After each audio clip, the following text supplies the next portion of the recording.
Little motherfucker gonna try to rob me. Well, I'm gonna show you how we do it up here in Benton. No, I wasn't trying to rob. Shut up! While I bust a cap up in you.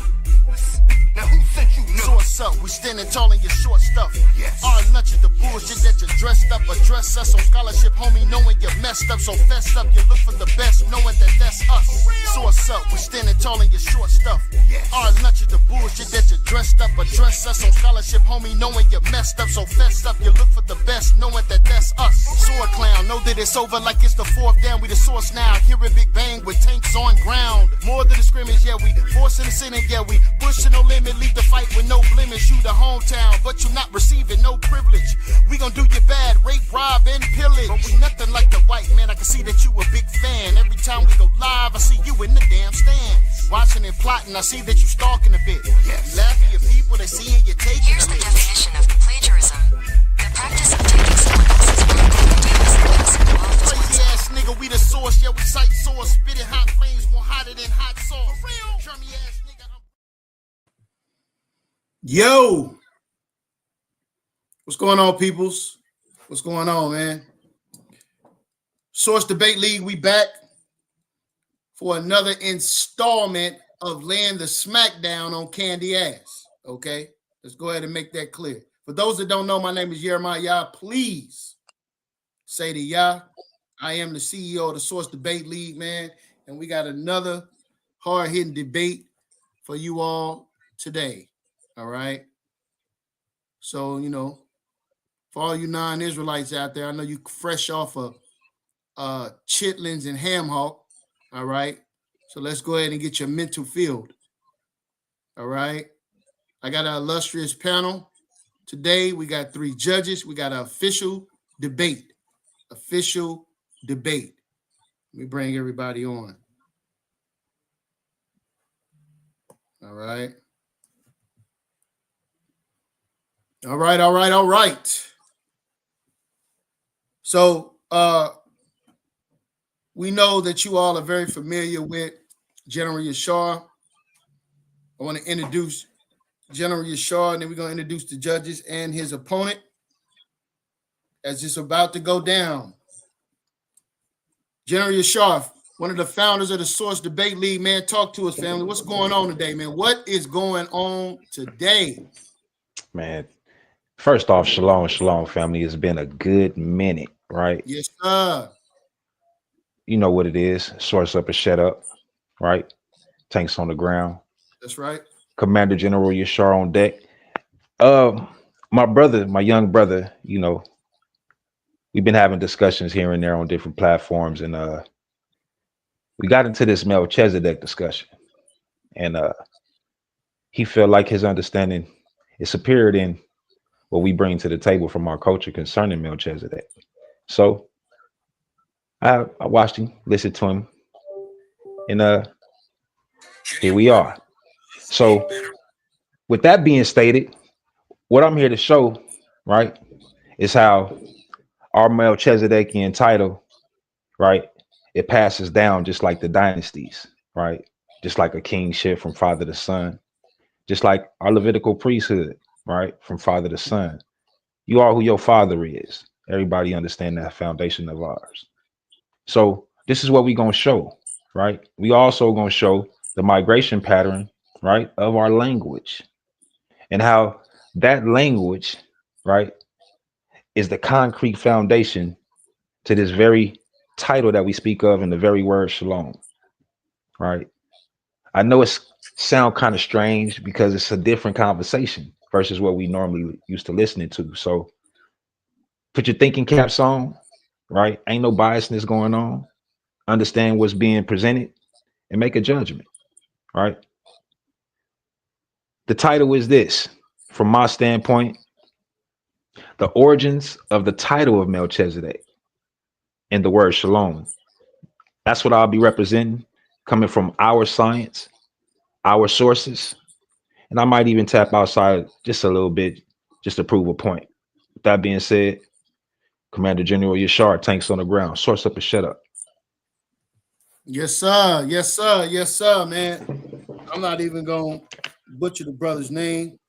So I'm going to let you introduce yourself, brother, Very intelligent brother. As I spoke with him a little bit before the show started. Go ahead and introduce yourself to the people. Let the people know why we here. Ain't no doubt. All right, man. It's the brother Ase was here, man. It's the proper name for Asar. Here I'm just here to right the wrongs, man. I'm here to actually show people history. I'm here to actually show, first of all, the linguistics, the linguistical, chronological understanding of the word Zedek, how this was a deity.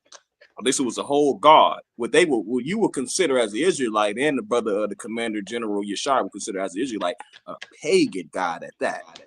So we gonna bring out how Zedek was a complete veneration to a pagan god before the Hebrew Israelites even come onto the scene. We also gonna show how Shalim or Salim, well, how y'all would like to consider it, Shalom, was also one of these pagan deities as well. We're gonna go on the chronological map. We're going to go on a linguistical journey, and we just go deal with facts, because I'm so sick of this pseudo-biblical narrative being pushed over actual historical proof and facts. So that's what we're here to do. I'm going to show how my opponent does not truly deal with historical facts. He deals with a lot of fairy tale. I'll let it near. Ashe. All right. All right. Very interesting, man. Very interesting. I want to see it. Okay. All right. Because here at the Source Debate League, we source up. Are we going to shut up, man? Right. There's a lot of imitators out there. But we're going to show you this scholarship, man, because that's what it's about at the end of the day, man. Right. Bring forth your information. Bring forth your strong reasoning. All right. And so for this event, we got some judges in the building, man. Elder Maharaka in the building, man. Talk to us, family. Shalom, shalom, shalom. More praise is here to hear both sides of the matter, and who come with the strongest argument. Yes, sir. Yes, That's sir. it. Just hear the information. All right. Source up and shut up. That's right, man. One of the veterans, man, of the Source Debate League, Pro Rizzo 1 in the building, man. Talk to us, family. All right, folks. Y'all know what time it is. Pro Rizzo 1 to the law and the testimonies with y'all here. General Yashar, salute out. Long to the Shalom. panel. All right. I'm going to hear good argument between you two, and hear some facts, hear how it's put together, and give us the title so I can know. I'm a little bit curious about that. Supposing we'll get to that. All right, folks. Let the fun begin. I'm off the mic. Let the fun begin, man. Let the fun begin. Last but not least, man, we got one of our most honorable sisters in the building, man, because it ain't all about you men. Okay? Got one of our honorable sisters, man, who is a debater herself, right? Sister Jasmine in the building. Talk to us, sister. Hi, here we are. All right. All right, man. So who's going first? Let's get the times of the rounds. Salaki, I didn't ask beforehand. What's the time of the rounds? So I get this clock going. Yashar, you there? Yeah, so we came up with either 2 15-minute rounds or 3 10-minute rounds. Whichever one is comfortable for the judges and the host. Asad, what you want to do, bro? Asad, you there? Can you hear me, bro? Asad. Can you hear me, bro? Can you hear me? Can I be heard? Yeah, I can hear you. Yeah, I don't know if he can. What you want to do, Asad?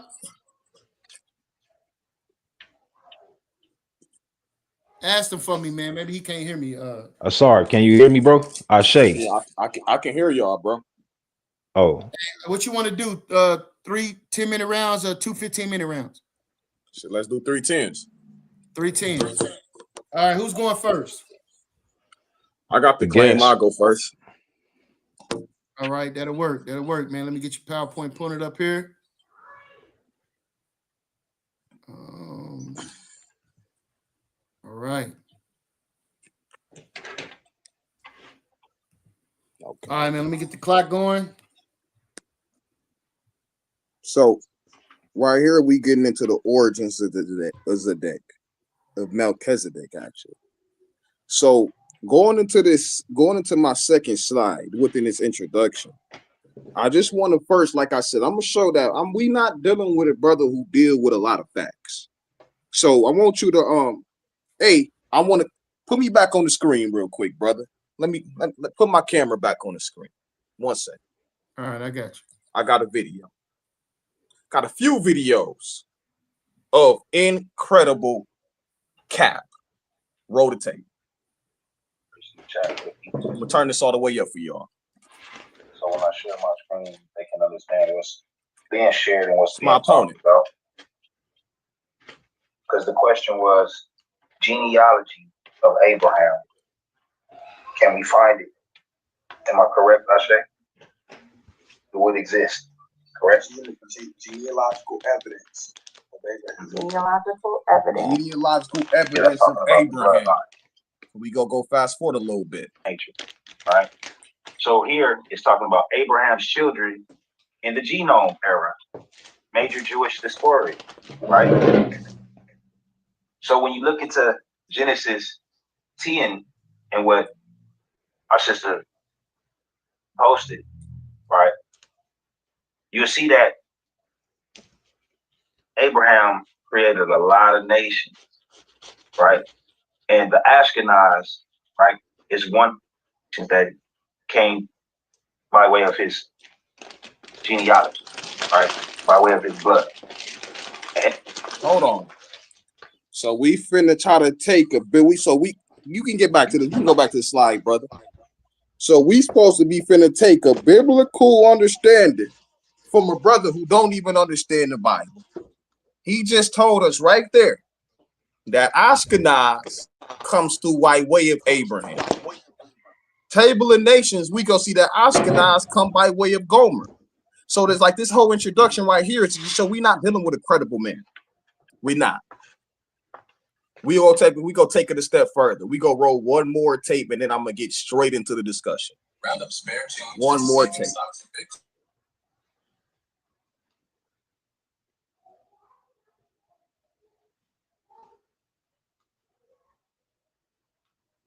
what you believe in. Here we go. I'm worried about the facts. Facts. So if I'm listening to a person talk about beliefs, I'm gonna come up and talk about the facts, not their belief. So the factual evidence states that you don't have an understanding of who was in Europe and who ruled Europe before the so-called pale skin, sir. That's actually true. Oh man, I know. Yeah, I know. So that's the only thing that you're gonna be able to give me. You're not gonna be able to go to a primary source and prove what you're talking about. Look at here, my brother. Yeah, I know. Let's see what he say. About the Europeans and all this slavery. Like, bro, like, man, we are so beyond the European, the pale skin with the Bible. Do you understand? You are, brother. I said we are. But let's let him talk, Suntan. Please. Patient, so he won't. A lot of us understand already the Moorish kingdom, right? Listen. So we talk about the Moors. I understand where they get the title from. The actual man that held the title of Moor, which is where all of his dynasties, his children that came after him, held that title. This is where the so-called, what do you call that? Sovereignty, right? Now we can go directly back to the slides. Let's get into the information. He just said that the Moors get their name. Now zoom in on that a little bit if you can, brother. With the excerpt about Fergus Moore. I just want to address this. We said the Moors get their name, the Moorish kingdom, from a man named Fergus Moore. But we see right there within that excerpt, can't really read it, brother, that this man Fergus Moore Yeah, we got to zoom it all the way in as much as you can. You might have to go into the slide. That this man Fergus Moore was not even a historical man. There's no manuscript on this person. There's no lineage. There's no record in no Scottish text, primary text mentioning this person. Let's roll on to the next slide. I just wanted to let everybody know who we even dealing with. You can move past that one too, brother. I'm gonna need you to zoom in a little bit. I can't read the letters. It's giving me hold on, let me see if I can change the view. I can zoom in though. Never mind. So first, let's address the god Zedek, the righteous and the justice. The name Zedek from the Semitic root Tzedek, righteousness and justice, appears in the Canaanite and early West Semitic religion as a deified abstraction, essentially a god personifying justice or righteous order. In the Ugaritic text, 13th century BCE, we find references to deities whose names are built on similar abstract concepts. We know we have Shalam, who equals into peace. We have Reshif, the plague. These are all deities whose names have a meaning. While Zedek is frequently attested as Baal or El, the pattern suggests he belongs to this category of this divine hypostasis. We can get to the next slide. So let's go into a couple of these kings that we know for a fact directly venerated the deity Zedek. This is before you got a Melchizedek on the land. This is before the Hebrews have compiled a language. It ain't got nothing going on at this point. Let's talk about it. So we see Zedek Melch of Sidon in the 5th century BCE. What was going on? Hold on, wait. This man name literally is Melchizedek. If you understand the way that you're supposed to read the Semitic language, then you know it's read from right to left. Melchizedek is his name. Literally, there's a king in this land of Sidon named Zedek Melch. Let's keep on going. He's the king of Sidon, the father of the king Bold of Ashtar. This is in 450 BCE. His name means Zedek is king, attested in the Sidonian inscriptions. The KAI Donner and Rolick inscriptions from Sidon. That's the source on it. We go over to the right. The biblical narrative even venerates Zedek as a deity. In the case of Joshua 10, verses 1-3, names like Adonai Zedek literally means my Lord is Zedek. You think they say my Lord means peace? My Lord is peace. My Lord is right. No, they dealing with this deity. This shows that Jerusalem kings identified himself with or under the patronage of the god Zedek. While preserved in a biblical text, it reflects genuine Canaanite royal titling, parallel to names invoking Baal, Dagon, and even Shamash. Let's go on to the next slide, please, brother.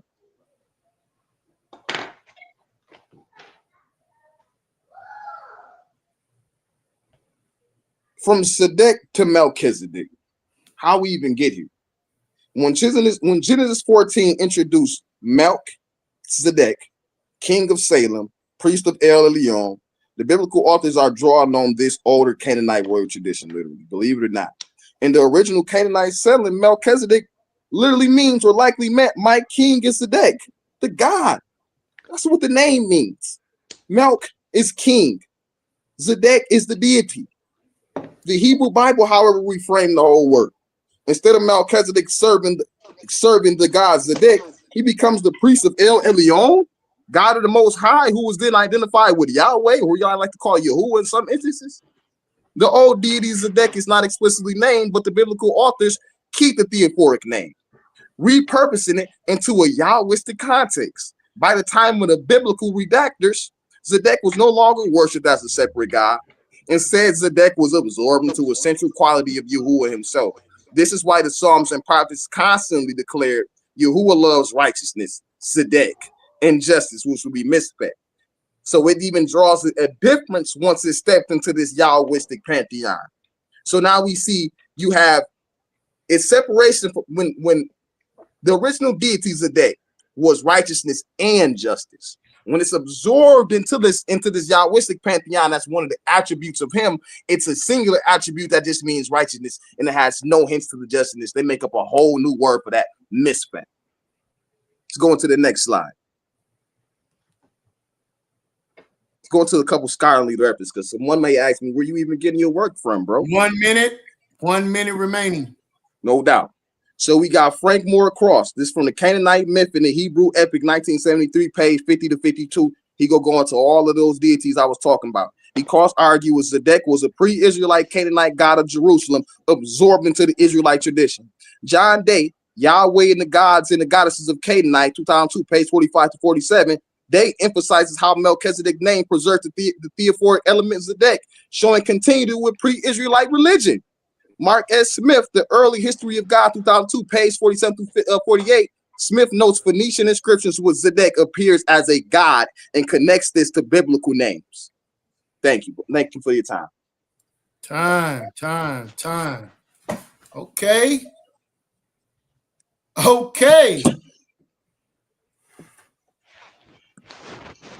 All right, man. All right. We are now at the bottom of the first round. Yeah, it looked like Yashar got some explaining to do, man. Man put forth the case. He gave a time frame. He gave ancient historical references. He broke down the word using linguistics. Fire round, man. Fire round. General Yashar, you ready to go? Locked and loaded. Turn your diadem a little bit to the right, brother. All right, here we go. So you can start at right after it says, what is Melchizedekian priest? All right. What is a Melchizedekian priest? We start at slide 5. This is what it says, right? The Apostle Paul gives the definition of the word Melchizedek in the book of Hebrews, to whom also Abraham gave a 10th part of all, first being, by interpretation, king of righteousness. And after that, also king of Shalom, which is king of peace, right? Hebrews 7:2. All right, next slide. The Hebrew word malak means king, and the Hebrew word zadok means righteous. Melchizedek is properly translated as king of righteousness. The word Melchizedek can also be translated as king of Zadok, of the Zadok priest, right? Next slide.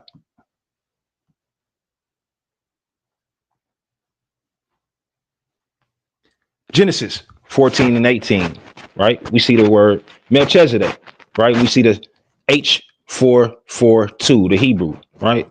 Next slide.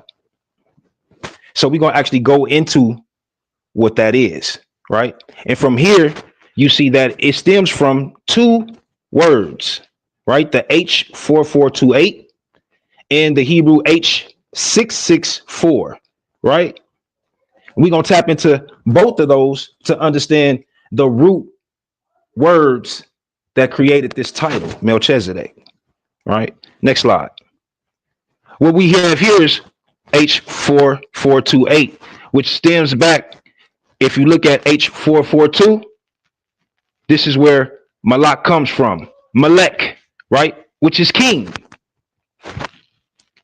To get a thorough understanding, right? This would be your trilateral word. That's the root word to our title, Melchizedek. Next slide. What you have here, right, is your primitive root word, right? Which is where Melech, right? What we just seen, 4428 comes from. This is 4427. The root, as you can see right there, that root, a primitive root to rhyme inceptively, right? To ascend the throne. So this is really clear in a thorough breakdown of our language, right? And understanding that this is not a name, but it stems from a title, from its root, right? Next slide. What you see here is Zadok, right? Which stems from H663. Zadok is the right, moral, or legal. Also, equity, right? Prosperity, okay? Which lines up with righteousness, right? So when you put those two words together, you get Melchizedek, king of righteousness. Now, I would ask this brother Ase, right? Since this is not thoroughly where we get it from, please show us the father language that we get it from. Because my understanding, this comes from the Shemitic script, Shemitic language, aka Afro-Asiatic, right? This is where it stems from. Can you show me a language outside of the Shemitic script where you get Malak or Zadok from, sir? Because if you're talking about the 4th century, that's way after 10th century, 10,000 BC. It's way after, way after, bro. Way after. So you're going to have to make sense of your 4th century information or your 5th century information versus the origins of this word, Shalom, and the origins of this title that we have in Melchizedek. Next slide. Right here is the primitive root to Zadok, right? Again, what do it say? A primitive root, right? To be right, clear, right? Righteousness. So again, we see the thorough breakdown of how we come to the title Melchizedek. When we look into our genealogies, loved ones, we don't see a man named Melchizedek at all, but we see a title attached to certain men, like priests, like king, high priest, scribes, right? These are all titles that stem up under the one title. Let's see. Next slide. One might ask, what does the root word mean and how is it important in the etymology, definition, meaning, and translation of words from one language to another? In this debate, it's very important to understand the bi or trilateral root words, as the brothers made a statement, right? Didn't clearly go into it, but he made a statement, right? That creates Melchizedek and Shalom, aka Shalam, right? Next slide. We go into the parent root words, right? It says when two letter pictographs are put together, a parent root word is formed, right? So when we go back, right? When we go back to Melchizedek, what you see? Malak, right? Then you see Zadok, 2 words with 2 different definitions, spelled totally different. But then when you put them together, they have one specific spelling. One specific spelling, right? Can you show us this in any other language than the Hebrew or the Shemitic script? Ashe. If you can do that, by all means, I submit to your scholarship, right? That your information concerning our language, right, is predated by something else in somebody else's language. But I have yet to see this yet, sir. I hear it in conversation. I hear it in talking points, but not in scholarship, right? ChatGPT is not scholarship, just to be clear, right? That's not a primary source. That's what you call a search engine for those who actually have the scholarship already done. You just fact checking information, right? Because that's a grand source, right? That you can actually search a lot of different sources that you don't have access to. Never forget that about your ChatGPT. It's not your master teacher. Next slide. All right. So here is what you see in the bilateral words, right? The bilateral, meaning 2, right? And I'll just read real quick. It says the Hebrew word aleph or af, right, as they would say, is spelled with 2 Hebrew letters, aleph and the het or the bet, right? Or the ah and the ba, right? In Hebrew, the word aleph means ox, which is strength. So when you put the 2 words together, right, you have strength of hand, which is leadership. This is what you get here when you put the words together. You won't get that in anybody else's language and script, loved ones. But we talking about linguistic understanding, right? Of words, root words, bilateral at that. The all, what does that represent? Power, right? Power of the shepherd, head of our tribe and nation, which would be our high priest king, which would be Melchizedek. If you have understanding, right, of our culture and our language and our script. But if you one that's not in understanding, one that's in rejection of our science and our language and where it all stems from, then you will never understand what I'm showing and presenting. You have to definitely become a student to understand what I'm presenting. Next slide. Right? What we have here, this is the part where false doctrine and theories are laid to rest concerning the theft in language and script. When dealing with root words such as Malak and Zadok being combined to create the title Melchizedek, Ase has to show with linguistic evidence from a credible source that these two root words are stolen from another culture that speak a different language than the Shemitic. So I give you the Malak, right? And in this word Melchizedek, you see both Malak and Zadok. Man, I'm pausing your time. The slide that's on the screen, do you see it? Next slide. You see the slide on the screen? Yeah. We on the next slide. My apologies. All right. Yeah, somebody has said that in the comment, man. Let me get you right. Is this the right one? That's the right one. My fault. My apologies, family that's listening. I'll start it. Throw out to the comment section. They on board. I appreciate y'all in the comments.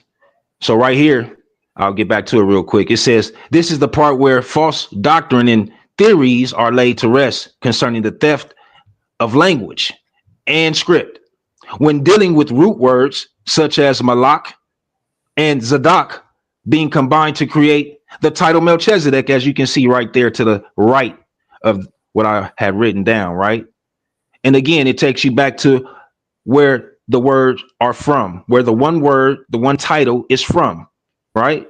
From 4428 and 6664, right? Be your bilateral words. Next slide. What you see here is, again, your biconsonantal, right? Bilateral root words that came from the parent root words. So I'm breaking it down thoroughly so you can clearly see that this is a concrete Shemitic title, word, not name. This title, word, was never given as a name to any of our descendants. Not one. Right? Next slide. What we have here is the parent root words that are the foundation to the title Melchizedek. Again, this is all Hebrew, Shemitic. And as again, right here, you see the trilateral, right? And then here, you see the trilateral, again, in the Hebrew. This is the concrete understanding of where the title Melchizedek comes from. Again, the trilateral deals with the root, the primitive root. Again, the trilateral deals with the primitive root. Can you show us in any other script, if we didn't create this title with our language, show us the origins of it, sir? That's what the title of this debate is about, the origins of Melchizedek, right? In the word Shalom. What I've just shown is the origins of the title.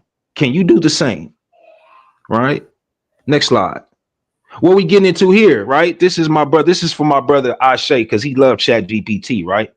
So what we do, we asked Chat GPT about these two words, right? What did it tell us? Ancient Shemitic often reduces to two main radicals that carry the core meaning. The foundation, that's what core is, right? For those who need to understand. The trilateral, MLK, or Zadok, SDK. The Bi-consonantal, which would be your bilateral, would be ML, right? For Malak, or SD for Zadok, which creates the Shemitic core, power, dominion, uprightness, balance, and justice. What do that relate to, loved ones? At the bottom, what do it consequently? Melchizedek, my king, ML, is righteous. SD, Zadok. The concept is divine dominion rooted in upright morals and spiritual order. This is from ChatGPT, where my brother like to go, where his master teacher is, right?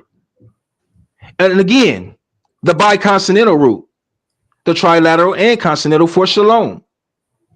To be at rest, right? Shalom, restored, balance, completely harmony, the state where nothing is missing or broken.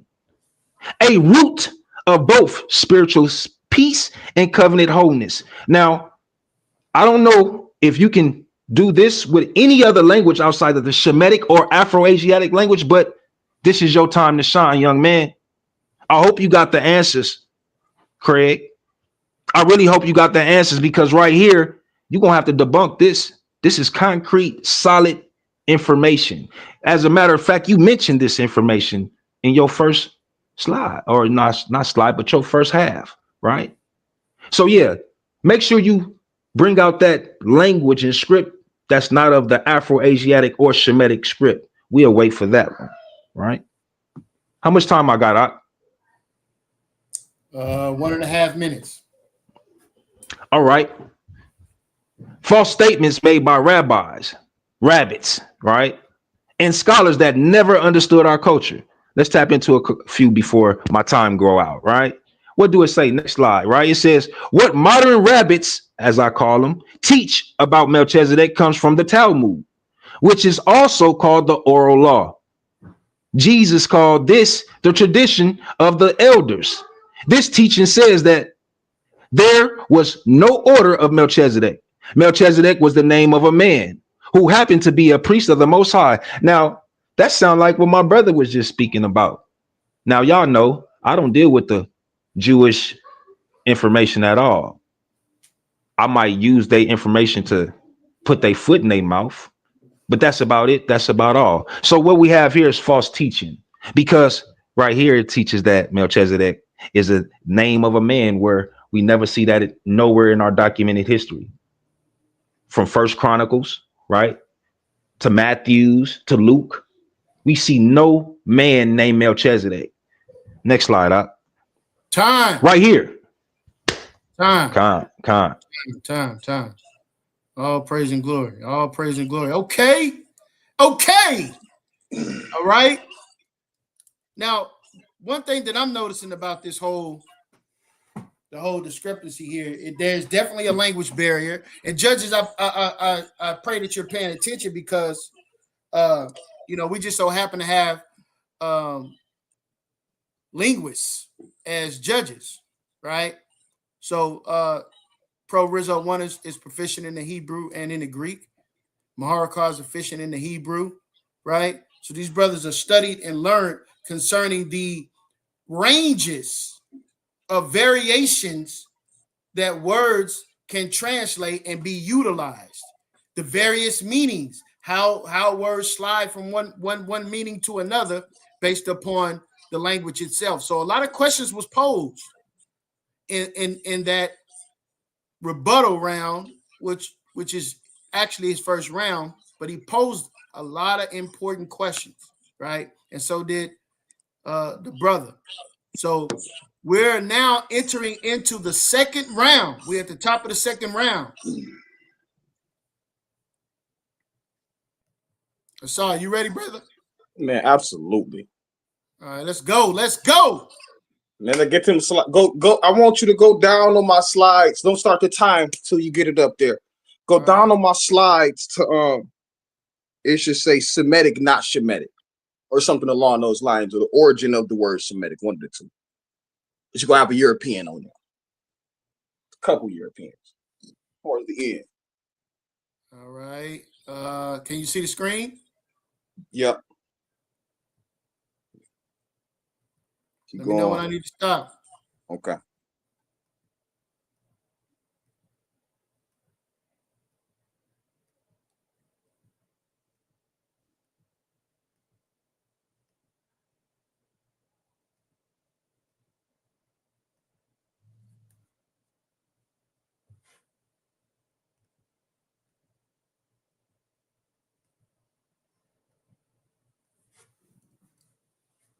Boy, you boy got some clips in the chamber. Okay, right there. You Still can stop going? right there. Go. You can go back up there where you just seen Semitic. We can go. Okay, right here. Get that blown up. So you got to understand that what I've been doing to this man is something very strategic, and he threw himself off the backboard. Facts. It's the reason I showed that first clip, because I wanted to show y'all we can't take no biblical information from this man. I'm glad that your brother even said that we got linguists in the building, because this man kept saying Shemitic every single time that word Semitic popped up there. And I'm going to tell you why. Because that's his way of being disingenuous and trying to paint a false narrative that don't exist. Because that word Semitic, which was actually there every time, when y'all look back at it through the rest of his work, you go see Semitic, but he's going to keep saying Shemitic, and it's a reason. I'm going to tell you why. Let's show you. So the term Semitic was first used in the 18th century by European scholars to classify languages. What? Wait, what? So you telling me that it ain't no Semitic in the book? That you can't find the word Semitic nowhere in the text? He's just making up stuff as he go, saying Shemitic every time he bump into this? It comes from the German word Semitisk, introduced by August Ludwig von Schlosser. The term Semitic was first used by the German historian August Ludwig von Schlosser in 1781 to classify languages related to Hebrew, Arabic, and Aramaic, a designation derived from the biblical name Shem, one of Noah's sons. Schlosser applied it to a family of languages, and Johann Gottfried Eichhorn later popularized the term, though it has since been criticized for incorrectly conflating linguistic groups with shared racial or ethnic heritage. Let me break that down just a little bit for y'all, because he asked the question. I want to, and even said if I can show him, he'll bow down that my information is superior onto his. Let's break him down. He don't understand the Table of Nations. We already showed you. He said Ashkenaz came through Abraham. You can't believe this dude. Out of his mind. So let's deal with it like this, right? The reason we don't really use the word Semitic, and the reason he's trying to change it to Shemitic, is because that's an anachronistic statement. Because you're going to find Berber, Cushitic, and what they would even like to consider Egyptian in the Semitic language family, and Canaanite is in there. Wait. And the oldest solidified Semitic language is Akkadian. Whoa. Why is this brother so dramatic about these words? Because when you go into the Table of Nations, you see that the city of Akkad, along with Babel and a couple other lands, was set up by Nimrod. Who the hell is Nimrod? Nimrod is the son of Cush. Who the hell is this? Who's Cush? The son of Ham, a Hamitic man, not a Shemitic man coming through the line of Shem. So that belongs to them people. So when you were just saying that, okay, so if the oldest language, okay, let's go back to the slides, brother. Let's get the slides back out. I want you to go back up to I have a chronological mapping of the word Zedek, and I have a chronological mapping of the word Shalom in there. I'll let you know. This man is out of pocket.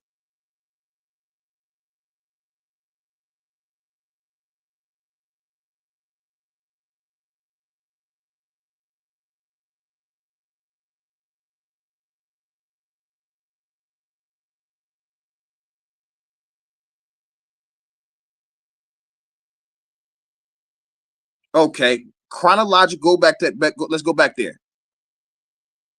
I want you to go back a couple slides. Not that one, before that one, but right here. Chronological understanding Shalam. Let's go into this right here. When we go into this right here, it says we have a whole list, a layout of the chronological. This is giving dates. This man just threw out dates and give you nothing. Just left us to fantasize like he does with the text. So when we go into the Proto-Semitic, I'm gonna really open this up. When we go into the Proto-Semitic language, before it was even really organized, we see that word Shalam that we talking about, it meant to be whole, intact, complete, well-being, and health. Then let's go, and then they use the word Salmu, they use the word Salima, and then when we go into the oldest up in here, we go step into the Akkadian, and that's gonna be in the 2500 through 500 BCE. They go use the word Simu. It's gonna mean well-being, safety, prosperity. So Manu means gift or well-being, also used as a diplomatic tribute. Then we go over here to the Ugaritic. In the 1400 to 1200 BCE, we see the SLM, the root meaning is well-being, completeness, divine name or epithet, Salim, the evening star deity, the twin of Shahar. Hold on, wait. And then you get the Phoenician and the Punic in 1200 BCE through 600 CE. They saying Silum and Salim to recompense or reward. And then in the Iron Age, in the Iron Age, the youngest here is when these Hebrew guys start saying, they just say late antiquity, they start saying Shalom for peace, harmony, and welfare. That's why when they bump into it, Shalom, Shalom, but they don't understand way before they were Shaloming it up, they were Shaloming dealing with the twin deity of Shahar, which would be Shalim. So let's go into the next slide. So let's get some scholarly backing. He ain't do a lot of that either. So who was this guy? The god Shalim. At the city of the Ugarit, Ras Shamra, Syria, text written in the Ugaritic cuneiform, the name Shalim as a deity. Shalim appears as the god of dusk, sunset, the twin brother of Shahar, who was the dawn. Both are described as children of the high god El and his consort Ashira. Both you can see here suckling Ashira. This is, of course, Ashira is the feminine deity, and they are both there latching on to her nipples. Shahir and Shalim. Next slide, please, brother. Talking about you can show us that we got it from somebody else. I just showed y'all that y'all took it from the Canaanites, who ain't even y'all people, who not a Shemitic people, who are Hamitic people, and y'all taking from the Akkadians, who are also Hamitic people, according to your script. Let's go to the next slide, bro. Shalim continued. Let's go into the text, the KTU 123, the birth of the gracious God. It reads, primary source right here. It's what he like. With one lip to the earth, one lip to the heavens. Dawn, which they would say Shahar, and dusk, Shalim, the gracious gods, sons of El. The source right here is Mark Smith. The Ugaritic Baal Cycle, Volume 1, 1994, page 96 through 100. Nick Wyatt also speaks about it in the religious text from the Ugarit 2002 on page 101. This proves Shalim was a real Canaanite deity long before Israelite religion emerged. We don't even know Israelites around. The name Jerusalem also predates the Bible by 1,000 years. Its earliest meaning is tied not to Yahuwah, but to the Canaanite pantheon. The god Shalim is explicitly attested at the Ugarit centuries before Genesis was ever written. The original name of the land was literally Jerusalem, Urusalim. Next slide, please. This man is cooked. You see me use that word KTU, that abbreviation, right? What does that mean? That's going to be these are German words. Same place where the word Semitic coming out of. Funny. So I ain't go even try to pronounce that. But it translates, it's German for the cuneiform alphabetic text from the Ugarit. This is standard scholarly edition of the Ugarit tablets published by M. Dietrich Oleritz and J. Simon Martin, the first edition in 1976, established in 2013. Every Ugaritic text is given a number, a KTU number. For example, KTU 123 is the birth of the gracious gods. That's all right here in the Baal cycle. Next slide. 1 minute, 1 minute remaining. Damn.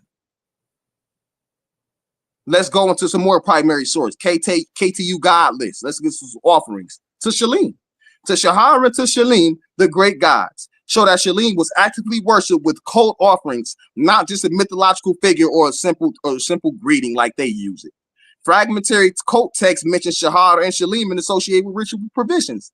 confirms that they had temple service or cult rites. Also, the KTU 1.92 list of gods invoked in ritual context includes Shahar and Shalim, who are siblings. The source is Nicholas White, the religious text from the Ugarit 2002, page 413. I'll end there. Woo! Woo! Okay, man. All right. I like it, man. Ain't playing no games in here, man. I like it. I like it because brothers is fighting back, man. You got to fight on your hands, man.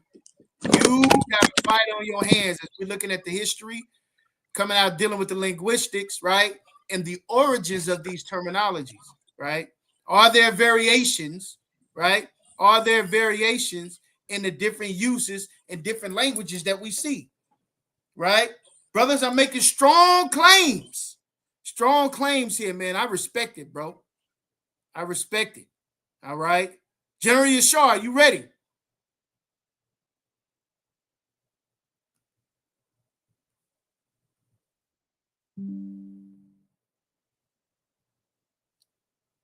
General Yashar, you there? Yeah, give me 1 second. I'll be right with you.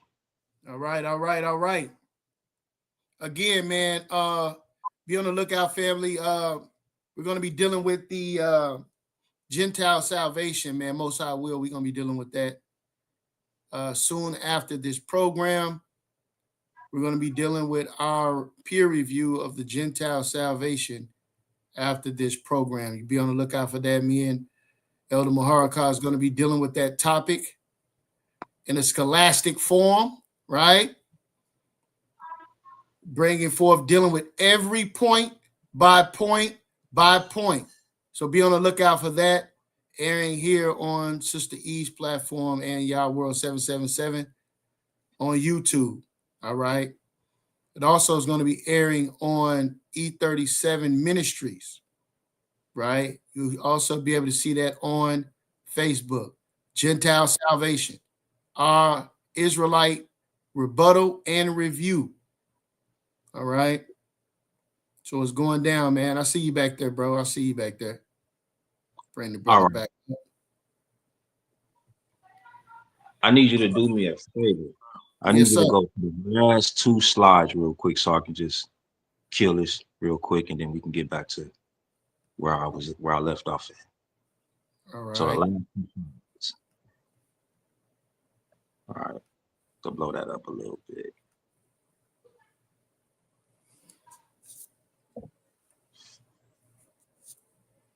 Uh-oh. 1 second here. The last 2 slides? First 2. Go to the first, that one right there first. Go and blow that up for the people. For some reason, I'm having a problem blowing it up, man. Hold on. It's the best I can do right here. Best I can do. Okay. They should be able to see the Semitic language, International Handbook. And right up under that, it's edited by Stephen Wieninger, right? In a collaboration with Geoffrey Kahn, Michael P. Streck, Janet C.E. Watson. But that's just to show you that this is a scholarly text right here. Go to the next slide for me. Because remember what I asked the brother real clearly, right? Is to show me the word not a part of the Shemitic script, right? So if you could blow that up, then you probably won't be able to see it too well because of how small the letters is. But this source right here in chapter 4, it talks about the Akkadian, right? And if you look at chapter 4, it talks about the Shemitic language and dialect of the East Shemitic language, Akkadian, along with the Babylonian, right? Then if we bump down to the next, right up under the highlight, right? That highlight right there is where it speaks of the Akkadian, right? Which is still a Shemitic script, right? And just be clear, Semitic is the Greek word for Shem. Either way you cut and slice it, it relates back to Shem, right? So chapter 5 talks about the Shemitic language and dialect, Northwest Shemitic. What's up under that dialect? The Amorite and the Ugaritic. This is what he was just speaking of. That the word Shalam or Shalom or however he was saying it stems from. Same thing, family. Script. He didn't show us anything outside of the Shemitic script. This stems from Shem and his children, right? But this is what he wants to reject because he deals with scholarship that's biased to our culture, that's biased to what we stand on in our science, right? But everything is clear. It's nothing made up, right? So since we're done with that, let's get back to the information, all right? So what I pulled here was slide number 23. That's where we at, slide number 23. So right here, we're still dealing with the false information, right? And I'm showing you here just to confirm what was stated about the Jewish parasites, not that one, not that one, that one right there. The Jewish parasites, right? That spoke on Melchizedek being the name, right? So it says, and this is Nedarim 32b. So you can go and fact check where they lied and said that this is his name, right? It says once Melchizedek, and then let me read it. It says once Melchizedek, traditionally identified as Shem, placed the blessing of Abraham before the blessing of the omnipresent. He had the priesthood emerge from Abraham in particular and not from any other descendant of Shem. Right here, it's a problem, right? Because what he's saying is Melchizedek, traditionally identified as Shem, placed a blessing before Abraham before he blessed the Most High. We don't read that nowhere, right? We don't see Melchizedek doing no such thing in scriptures from Genesis to Yashar to Jubilees, not even to our historians in Josephus, right? So I'm just showing you the false teachings that certain people might come with, right? Like they speak a lot and say a lot, but they can't line it up with nothing, right? So then you have the next slide. Then we have what you call typology, which the Christians like to come with, right? What is typology, right? The type or antitype. The next slide.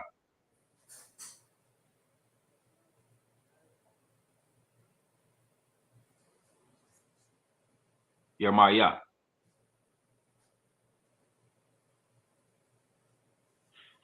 Yeremiah, you with me? Next slide.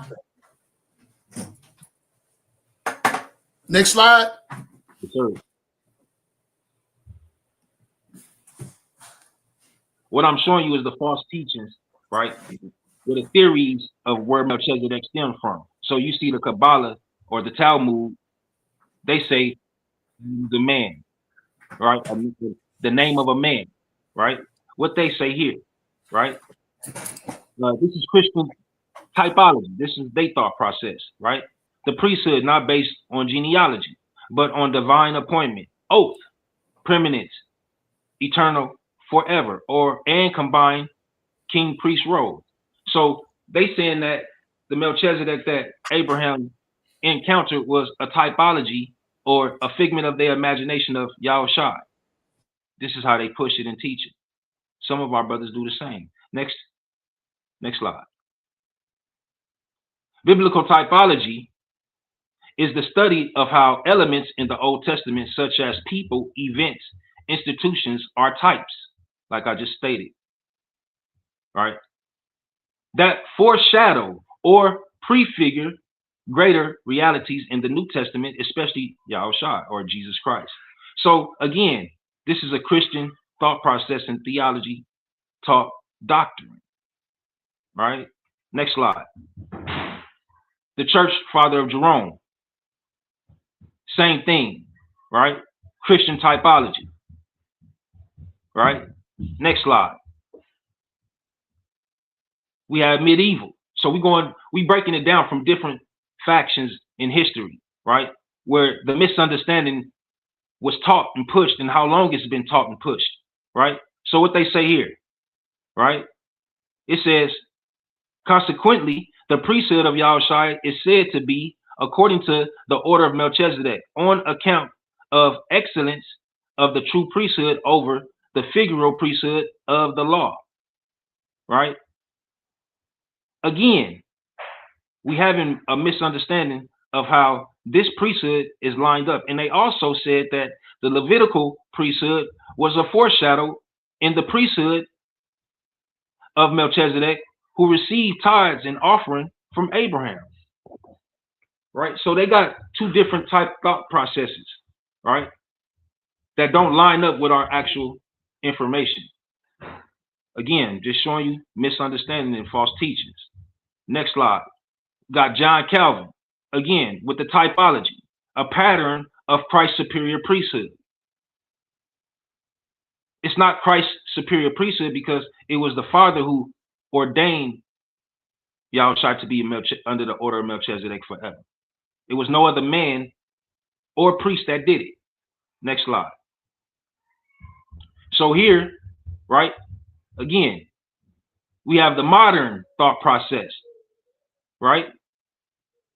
John Wesley says this: the sum of this chapter is Christ, as appears from his type. Here we go with the typology.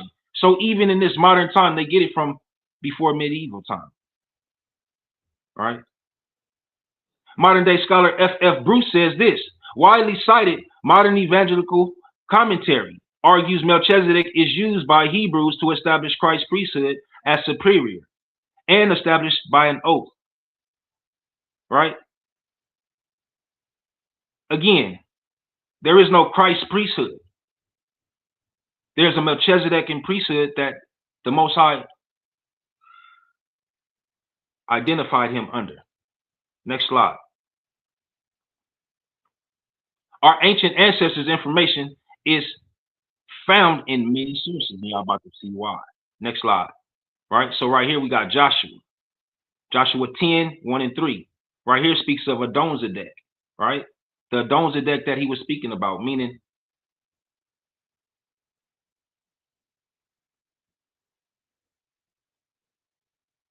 Lord of justice, family, right? When you understand. Hey, Yashar, you blanked out for 10 seconds, bro. You blanked out for 10 seconds. Repeat your last 10 seconds. No doubt. I spoke on Joshua, right? Joshua 10, right? Speaking of Adonzedek, right? Meaning having the same, how can I say, bilateral and trilateral root word, right? Adonai meaning Lord. Go to the next slide. Next slide so we can get to it, right? Adonai, H113, right? That means sovereign, ruler, controller, Lord, right? And that word is also attached to Zadok, right? Which gives us Lord of justice, right? So we have these titles that coincide with each other: Adonzedek, Melchizedek. This all lines up not with Canaanite lingo, because the Canaanite lingo is also attached to the Shemitic script and language. Why is that? Shem was the priest that they all learned from. They all copied their script from. Where'd they get that script from? We're going to find out. We're going to find out. Next slide. Book of Yashar states this. This is 16, 8 through 12. And Abraham recovered the property of Sodom, and he also recovered Lot and his property, his wives and little ones, and all belonging to him, so that Lot lacked nothing. Verse 9. And when he returned from smiting these kings, he and his men passed the valley of Siddim, where the kings had made war together. 10. And Berera, king of Sodom, and the rest of his men that were with him went out from the lime pits into which they had fallen, and met Abraham and his men. Verse 11. And Adonzedek, king of Jerusalem, The same was Shem, went out with his men to meet Abraham and his people with bread and wine, and they remained together, in the valley of Malak, the kings, right? And Adonzedek blessed Abraham, and Abraham gave him a tenth from all that he had brought from the spoil of his enemies. From Adonzedek was a priest before Yahweh. Again, Shem, we see it very clearly. And this lines up with what? The next slide, please. I'm going to skip Jubilees right now because Jubilees is not sufficient, right? But what I want to make a point about Jubilees is this, right?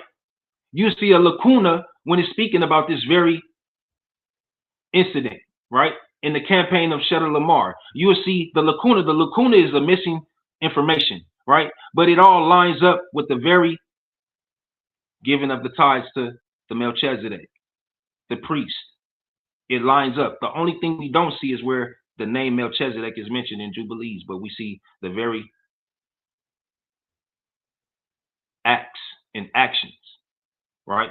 Next slide. The origins of our Melchizedekian priesthood ordained by Yahweh. Next slide. Right here is from a source called Ancient Order of Melchizedek. And it reads this. The flood occurred in 1656 AM. The fragments of the Testament of Noah that were found in the Dead Sea Scrolls reveal some interesting details remaining for our study. In column 8, it is written that Noah had the written accounts of the patriarchs with him aboard the ark. At this point, we have the pre-flood list of Melchizedekian priests, or king, priest, prophets. These include Adam, Canaan, Enoch, Methuselah, and Noah. Next slide. Starting with Adam, and I'm going to end here. Next slide. It says this. Scriptures say in Genesis 1:26 through 28 that Yahweh created Adam and gave him dominion over all the earth. This makes him king over the entire earth.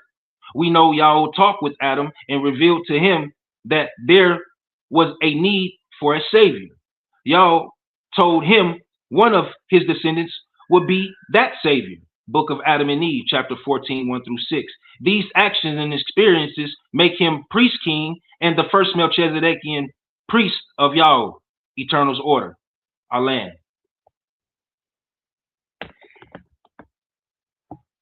Con.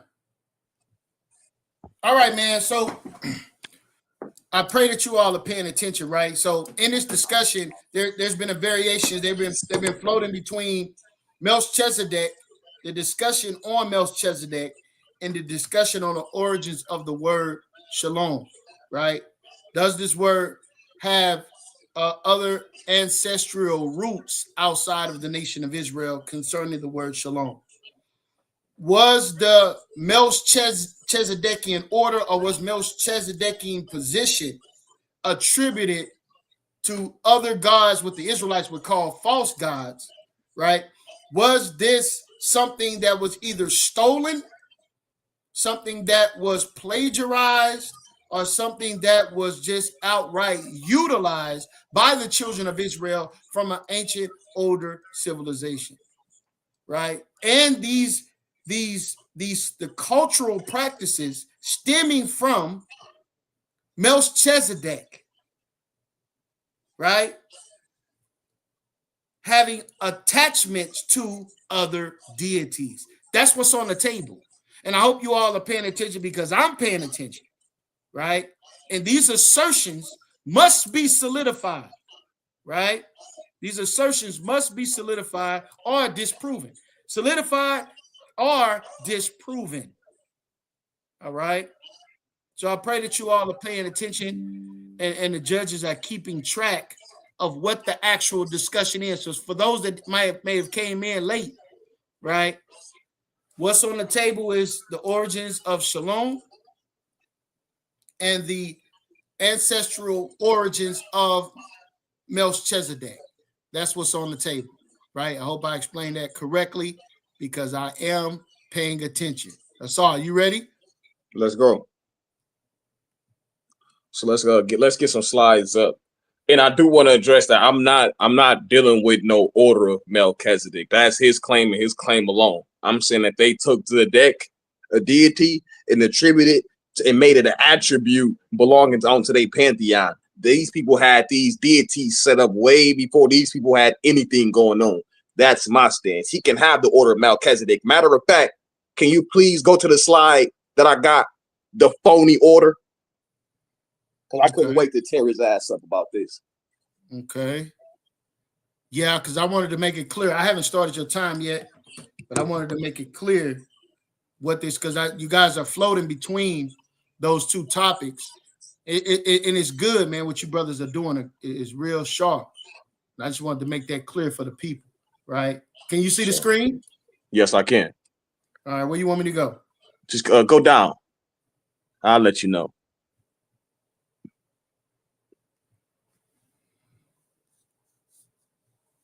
These boys is clipped up, boy, in the slides too. Let's go right here. Let's start here. No, let's go back. Let's start there. Woo! Because we dealing with a brother who subscribed to these texts.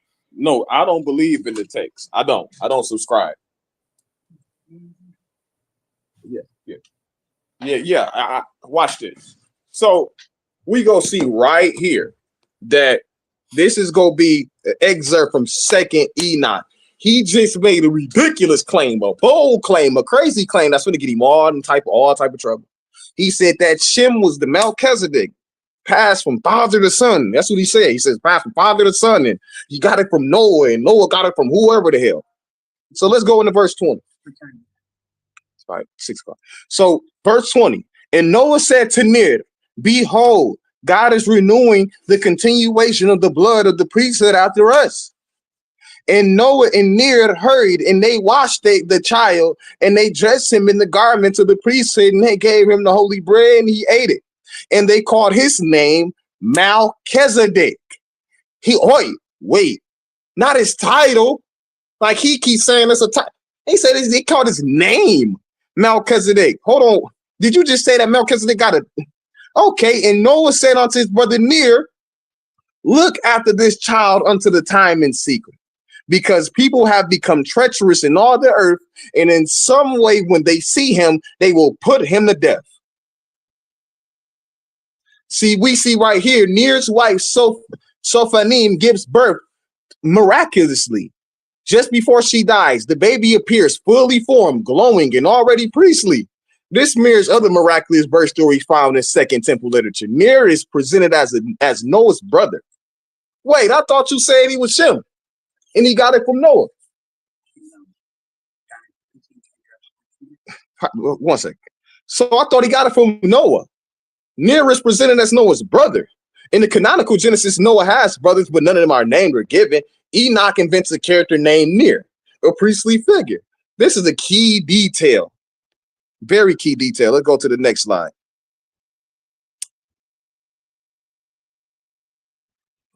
Here go your chat GPT, brother. So let's see what this breaking down in these chapters. In chapter 79 through 70, the birth of the name. The child name is Melchizedek, king of the righteousness. When the flood is approaching, God commands the archangel Michael, sometimes Gabriel, or whatever it takes you want to deal with, to take Melchizedek so that he will not perish. Michael carries the infant to the Garden of Eden, or paradise, where he is preserved. 1 second, brother. 1 second. I'm pausing your time. That excerpt before that was from the book of Enoch. What's that? It say right here. Excerpt from Enoch. 2nd Enoch, chapter 71. They was asking, brother. I just wanted to bring that out, that you are citing your sources, because this is the Source Debate League. All right. So absolutely, it's right there. Excerpt from 2nd Enoch, chapter 71. All right. No doubt. So let's get the little precept on it. Let's go to 70. So we go 7 to 71. The flood of Melchizedek. Noah builds the ark, and everyone perishes in the flood. Melchizedek remains alive in the sacred place, the paradise of Eden. There he continues as the first priest after the flood. So we go over here. Let's get a breakdown on it. The manuscript most commonly used. We go see why they are preparing her corpse because she died, of course. So a miraculous child appears, her belly opens. A fully formed child appears. The child is shining with glory. He speaks and praises God immediately within the text. This is getting out insane. The priests are terrified. I will be too. It's a baby coming out talking and eating bread. Think about it. No breast milk, no nothing. They think this is a supernatural being or an angelic being. This is a sign of judgment, they thought. Because of the child is supernatural, the wicked generation before the flood will fear and destroy him. So this is why go ahead and sets up the chapters where Melchizedek is taken by the archangel, sometimes Gabriel, Michael, to survive the flood. This is within the Enoch. He referenced that Enoch was one of the people within the priesthood. When we go into the Enoch work, I guess it's his work. Who knows? This Bible is everywhere. It's everywhere. So we go see right here that he's preserved. This man was somewhere else. So how is this him? You in trouble with the Enoch. Let's go up to a couple verses. A couple slides. Because I'm finna show how they remix this. So let's show it. They Allen Iverson with it. Let's go up. Let's go all the way up to the Hebrew remix.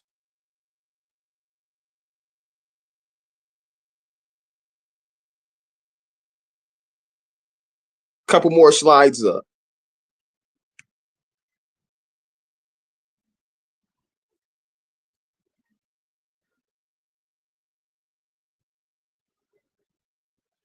Y'all there? I only see the Source Debate League. Yeah, ain't nothing up there.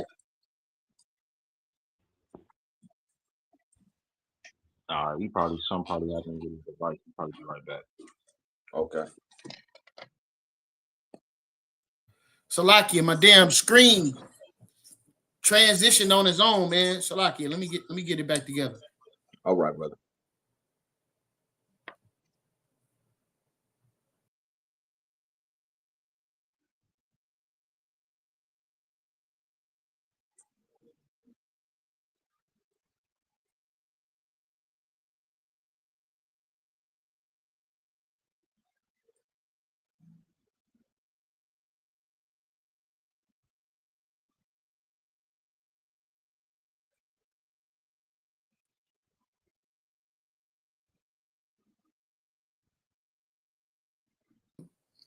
All right, Salak. Can you hear me clearly?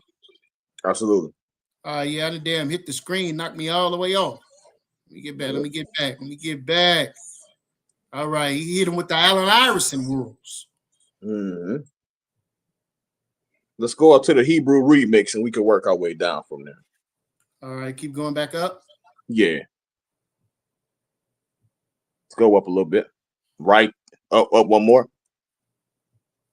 The Hebrew Israelite two-step. Let's see what the Bible claims.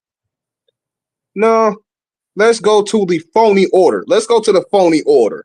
Let's step into there. Let's go into the phony order. So it should say it should be the Melchizedek scroll is gonna be on the page. So I think I put it down. I think I put that slide more downwards to align with the information. I thought I would be able to control all of this. Let's go up one. Okay. It should say the phony order. The order of Melchizedek as a formal concept was not part of the earliest biblical text. It emerged gradually as a theological reinterpretation of the historical pagan Melchizedek figure. Melchizedek appears as the king of Shalam, priest of El Elyon who blesses Abraham. No mention of an order. He is simply a priest king in the primary text. This is in Genesis 14, the 10th through 7th century BCE account. Ain't that what he said? 10th century. The earliest form, likely oral traditions from the 10th, 19th century BCE written down later, mentions a figure who was a priest forever after the order of Melchizedek, Lial Panim Malik Siddiq, on the Song of David, aka the Psalm, 6th century BCE. I'm giving you dates. He didn't give none of this. The scroll is we also have the scroll called the Melchizedek document or 11Q Melchizedek. This portrays Melchizedek as a divine agent or the God or a divine agent of Yahuwah, like an angel, executing judgment on the wicked. He's acting as a liberator, a atoner for the righteous. It explicitly links him to God's eschatological, dealing with eschatology, like the end of the world plan, not a literal priestly lineage nor order. Melchizedek will proclaim liberty to the captives and atone for the children of his people. That's direct text from the Melchizedek scroll. Next slide. Why, if this is the oldest scroll that we got, dealing with this, why would he not be this is crazy. Let's go to why this is a phony. He will execute judgment on all the sons of arrogance. No mention of a hereditary succession, formal temple duties, or an organized order. Melchizedek is essentially a heavenly messianic figure, not the founder of a priestly line. Up in here, you see how the Bible, this biblical script, is everywhere. The scroll does not institutionalize this order. Instead, it reinforces Melchizedek's eternal and eschatological role. The order in the biblical text is therefore a literary or theological construct, not a historical reality. Let's keep on going. Next slide. A lack of genealogy. We go bring more out. In the Hebrew Bible itself, plain, the genealogies are extensively recorded, especially for the priests, the kings, and notable figures. Genesis 5:1, Chronicles and Matthew 1. Priesthood is in Israel is always traced through lineage, usually from Aaron, descendants of the Levi. Hebrews 7:3 says Melchizedek is without father, without mother, without genealogy. It is intended to make Melchizedek an eternal type of Christ, not a literal historical record. So it doesn't behoove me that he had to go to some type of modern scholar on a modern book. What do he say? And then this is how you found out who the Melchizedek was, from some modern scholar. You couldn't even go to none of your original manuscripts and get that info. You couldn't even go to the Enoch at least. At least that's the Enoch is more antiquated than the modern scholar that you brought up when you referenced this order of Melchizedek in that book. I've already broken that down. Let's go to the next slide.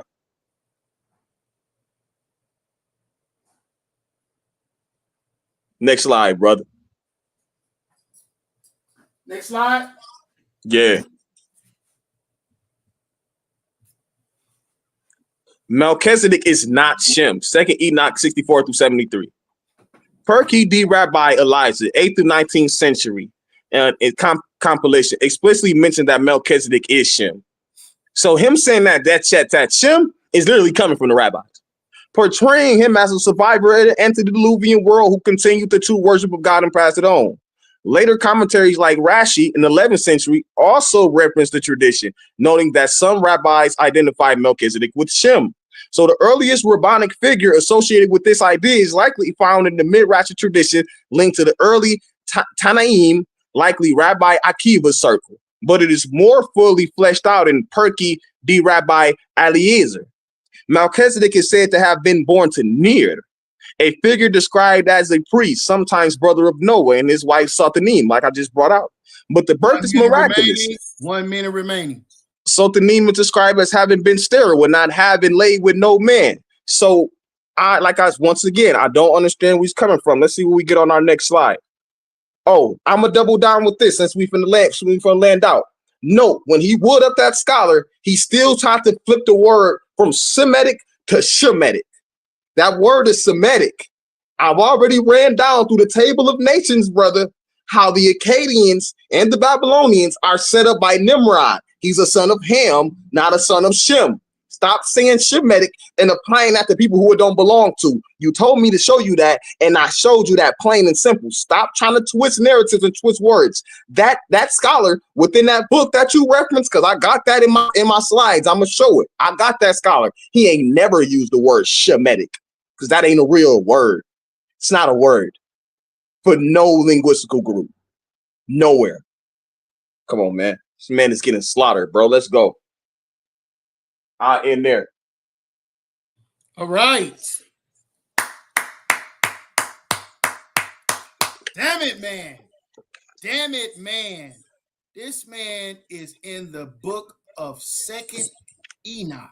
God damn. God damn. Yo, hey, judges, man. I hope y'all paying attention, man. Woo, man. All right. All right. So the man made several assertions, doubled down on Shemitic and Semitic, double down on that, right? And brought that second Enoch, which gave an account of Noah's brother. Damn. Noah's brother was called Melchizedek. Very His interesting. son. His son. Noah's son? Noah's son name was Melchizedek. They named Near's Noah's brother's son. Near son. Yeah, which is the brother of Noah, right? Precise. Right.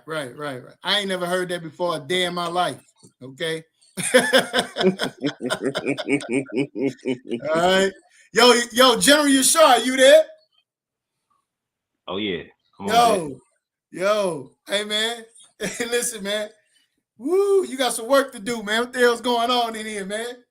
What's going on in the world, huh? Yeah, so you can start my time. Some of All this is real quick. Second Enoch, you don't never ever hear me source Second Enoch. Never. But since that's what you want to do and you want to go there, you say Ner was the father of Melchizedek. That's why you shouldn't listen to people and then don't thoroughly go through the very text that you just opened. Let me explain to you who the father is according to this text that you pulled, that you ain't never heard me, seen me, ever source in my life. This is what it says. 72, chapter 72, this is what it says. And when the child had been 40 days in Ner's tent, the Lord said to Michael, go down onto the earth to Ner, the priest, and take my child, Melchizedek, who is with him, and place him in the paradise of Eden for preservation. It's nowhere in no scripture that Yashar pulls this is located. No, nowhere. As you're about to see as we continue with my slides. Let's get to it. Bro, you gotta stop. You gotta stop listening to LG. LG is not. He's not it. Trust me, he's not. All bad. We on slide 38. Next slide. So right here we see where Adam was given dominion, right? This is Genesis 1:26, right? And y'all said, let us make man in our image after our likeness, and let them have dominion over the fish of the sea, and over the fowls of the air, and over the cattle of the earth, and over every creeping thing that creepeth upon the earth. So y'all created man in his own image, and in the image y'all created him, and male and female created he them, and y'all blessed them, and y'all said unto them, be fruitful and multiply and replenish the earth and subdue it, and have dominion over the fish of the sea. Dominion. So we gonna have dominion over the earth. That's kingship, right? What do we tell Adam? Just in the pink, right? We see this is the book of Adam and Eve, like I said, right? I did source that, right? So I'm gonna go to 16. This is what it says. And Adam said to Yahweh, O Adonai, take my soul and let me not see this gloom anymore, or remove me to some place where there is no darkness. But Yahweh, the Adonai said to Adam, I say to you, indeed, this darkness will pass from you every day. I have determined for you until the fulfillment of my covenant, when I will save you and bring you back again into the garden and into the house of light you long for, in which there is no darkness. I will bring you to the kingdom of heaven. And again, Yahweh said to Adam, all this misery that you have been made to take on yourselves because of your transgression will not free you from the hand of Hashatan. It will not save you, but I will, when I shall come down from heaven and shall become flesh of your descendants, in which he did, and take on myself the infirmities from which you suffer, which he did. Then the darkness that covered you in this cave shall cover me in the grave, which it did. When I am in the flesh of your descendants, and I whom am without years shall be subject to the reckoning of years, of times, of months, and of days, and I shall be reckoned as one of the sons of men in order to save you. This prophecy was prophesied from all of our prophets all the way till he came and did what he did. And then we see it also being fulfilled also in Revelations, right? That's prophecy. That makes him a priest. That's what priests do. They prophesy. That makes him the first Melchizedek, Adam. Next slide. Canaan, the second one, right? When Enos was 90 years old, he had a son whom he named Canaan. This would have been 3:25 a.m. when Canaan was 40 years old and 3:65 a.m. He became wise in the things of Yahweh, and prophesying, he understood that the water destruction would come first. He was just not sure in when it would happen. Notice that Canaan wrote these things down in his testament. So now we have another priest, king, Melchizedek, that understood the prophecy of this end time. Once again, we have another situation where he's representing the priesthood. He's representing leadership, dominion. That's Canaan. That's the second priest king, right? We can source that in Yashar, right? Where it speaks of everything that I just said. The next slide.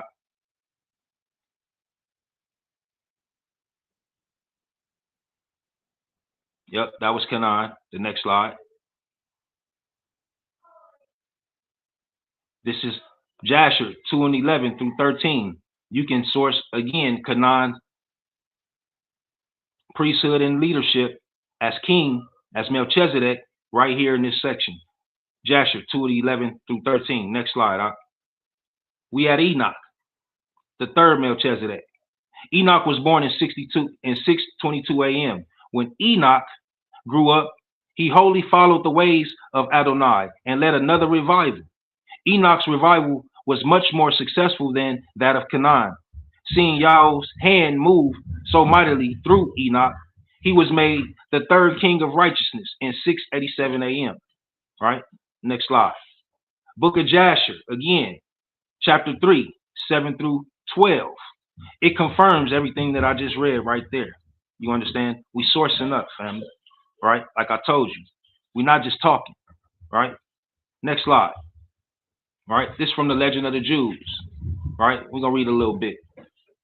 After Enoch had lived a long time, secluded from men, he once heard the voice of an angel calling to him, Enoch, Enoch, make thyself ready and leave the house and the secret place wherein thou hast kept thyself hidden, and assume dominion over men to teach them the ways in which they shall walk, and the deeds which they shall do, in order that they may walk in the ways of Yahweh. That's the priest king, Melchizedek. Right? That's what we're looking for. We're looking for the evidence. This is from our historian, Josephus, from the Legend of the Jews. Right? 1 through 4. And the section is Enoch, ruler and teacher. The title in itself, the next slide.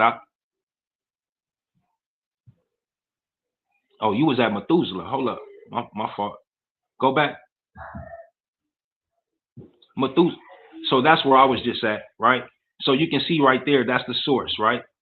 So we have Methuselah, right? After Enoch rapture, his son Methuselah was made the next king of righteousness. But it was not long until another apostasy came, and the people turned away from Yahweh and his ways. Methuselah had a son. Lamech then had a son whom he named Noah. Again, given authority by his son, by Melchizedek, is being passed down to Methuselah, the writings and the prophecies. Again, next slide. You can fact check everything that I just said and read right there in the book of Yashar, chapter 4, 1 through 5. Right? Next slide. We had Noah, right? Noah grew up and followed the ways of Yahweh as taught by his grandfather Methuselah. Noah was given all the patriarchal writings from Adam to his time. So now you understand we have a writing. This is before the flood a writing system. So we had information being written down. So how did we steal anything from who you would call the Akkadians, which are Hamites, who came after the flood, sir? Make it make sense, sir. We lining it up, right? Sourcing it up. So again, we have writings, and we're going to prove it. Noah's source. We got that, right? Let's get it. It says this. During this time, even the descendants of Seth became corrupt. In 1536 AM, Yahweh gave Noah a prophecy that man had 120 years to repent, or the flood judgment would occur. Methuselah and Noah preached repentance for the entire 124-year period. Priest, king, Melchizedek, Noah. Again, we looking at a lineage, a dynasty being passed down from father to son. Let's see what Josephus had to say. Now, this posterity of Seth continued to esteem Yahweh as Adonai of the universe, to have an entire regard to virtue for 7 generations, but in process of time, they were perverted and forsook the practices of their forefathers, and did neither pay those honors to Yahweh which were appointed them, nor had they any concern to do justice towards man. But what degree of zeal they had formerly shown for virtue, they now show by their actions in double degrees of wickedness, whereby they made Yahweh to be their enemy. So again, family, we see that there was other people there.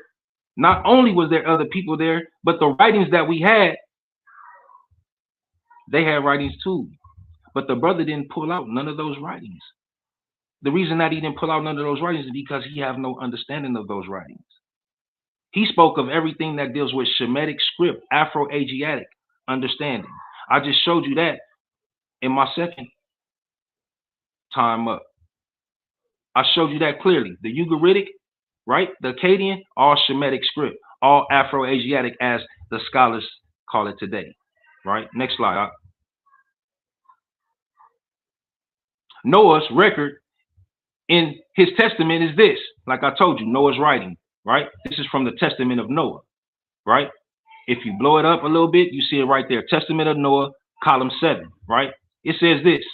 Noah records in his testament that he was told he would be the next king of righteousness after the flood.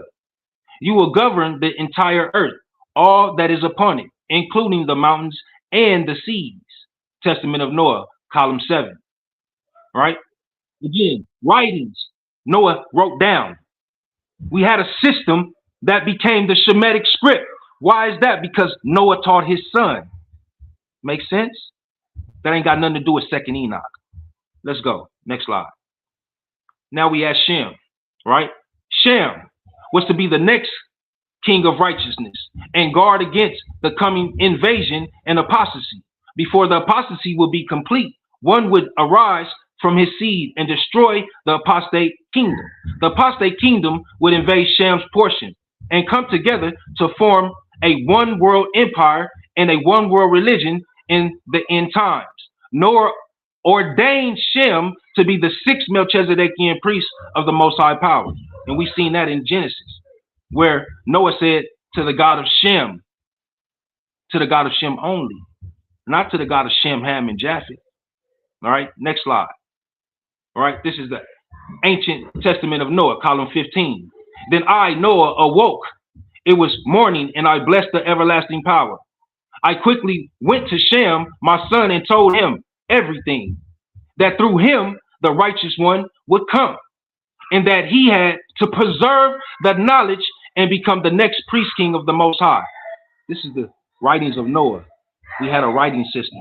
That same writing system passed down to who? His son Shem, who he said is not a Shemitic language. Interesting, huh? Interesting how the same language that his father learned from Methuselah, his father, that he learned from Enoch, his father, they all had writings passed down from Adam. Next slide. Abraham. Shem waited to see what Yahweh would do. Abraham was the 14th generation from Enoch. So the Messiah coming was still quite a long way off. Eventually, y'all did speak to Abraham. Y'all changed his name to Abraham and made the covenant with him.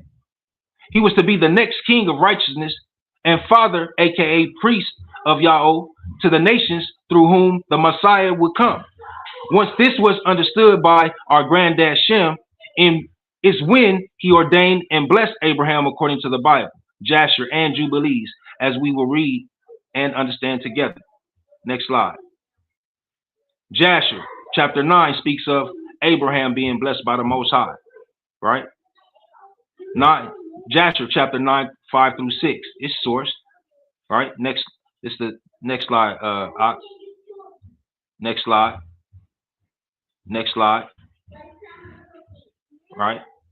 That's the testament of Noah that I just read to you guys, right? And so right there is Yashar, right? Where we see here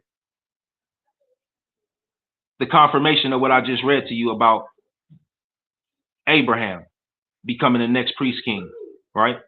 Where we see it in Genesis, next slide, Genesis 12, 1 and 3, right? It says, now Adonai said to Abraham, get thee out of thy country and from thy kindred and from thy father's house unto the land that I will show thee, and I will make thee a great nation, and I will bless thee and make thy name great, and thou shalt be a blessing, and I will bless them that bless thee, and curse them that curse thee. And in thee shall all the families of the earth be blessed. Again, the Most High is talking directly to Abraham, which makes him a priest. We already understood that he gave him dominion, so that makes him priest king, right? Abraham, Melchizedek. The characteristics is all in the scriptures, all in our documents, not outside.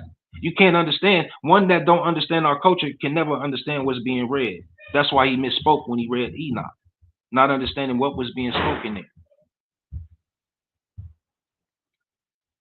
Genesis 14 and 17 and 20. And the king of Sodom went out to meet him after the return from the slaughter of Shalam, and of the kings that were with him at the valley of Shavah, which is the king's date. And Melchizedek, king of Shalam, brought forth bread and wine, and he was the priest of the Most High power. Again, we read this before, right? And it was Adonzedek.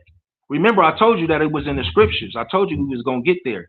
Same name. The only difference is we have Adonzedek, Lord of righteousness. And then we have Melchizedek. Same. 1 minute remaining. 1 minute remaining. Of righteousness, right?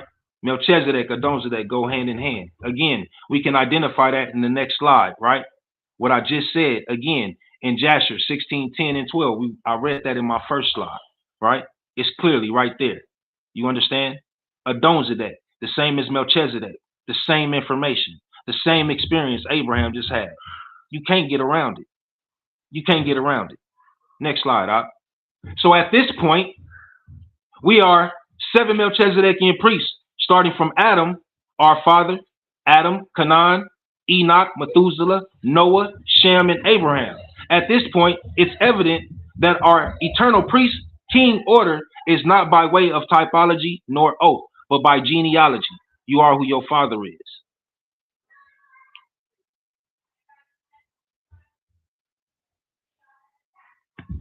I'll land right there. Come.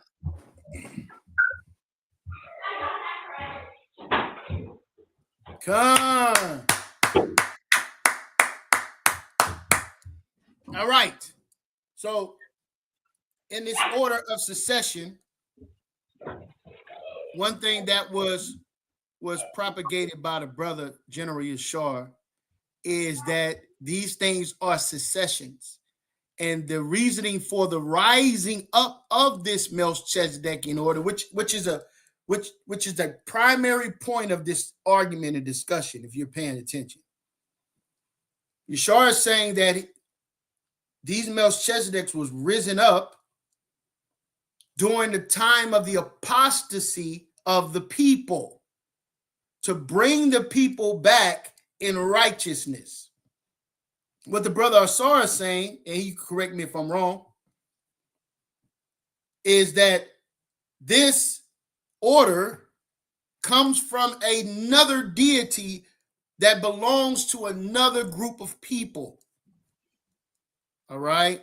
Not the order. Not the order. I'm just saying that Right. Zedek was a deity before you Right. even get an establishment of an order. That's correct. That is correct.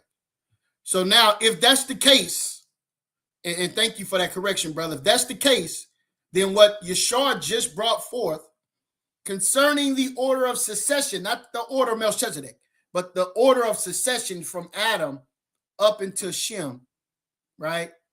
The order of succession was going from father to son. So that's two sides of the arguments. So I'm just trying to make sure that you judges are aligned with the actual argument and what is being propagated here. I want to ask you two brothers a question. Yashar, if you can turn your camera on real quick. All right. So that's the end of the third round. So you guys have an option here. You can do a 5-minute apiece interrogation, right? Where you can demand yes or no answers for 5 minutes. And the person have 2 minutes to give their answer, or you could do a rapid fire where you guys are going back and forth to substantiate your point. It's up to you. Yeah, What do y'all want to do? I'm with the first option. All right. Interrogation. What say you, brother? I will do more. I would rather do more for the dialogue. Only reason I say that because I don't got direct access to like the screen share and actually being able to actually leave this screen and go to a source. The brother got another phone in his hand. I ain't got another device to actually So when he asks certain things, unless his questions are strictly about what was presented in the slides, then I can just go back to the slides and we can converse from there. If that's who we go interrogate me on, then we could do that. Right. So do you want to do the rapid fire, Yashar? Or you want to do? Or we can do all of my questions. Have 5 questions apiece. We could do it that way too. 5 singular questions. Yeah, let's do that. Let's do the 5 questions because I don't really want to. I don't want it to get misconstrued because you know what I'm saying. The back and forth, we start talking over each other type of thing, and I don't want people to start looking at it from that aspect. I want it to be, all right, cool. We're cool. So this is how it's going to go. You're going to ask your question. The person is going to have 2 minutes to respond to that question. All right. And then we're moving to the next question.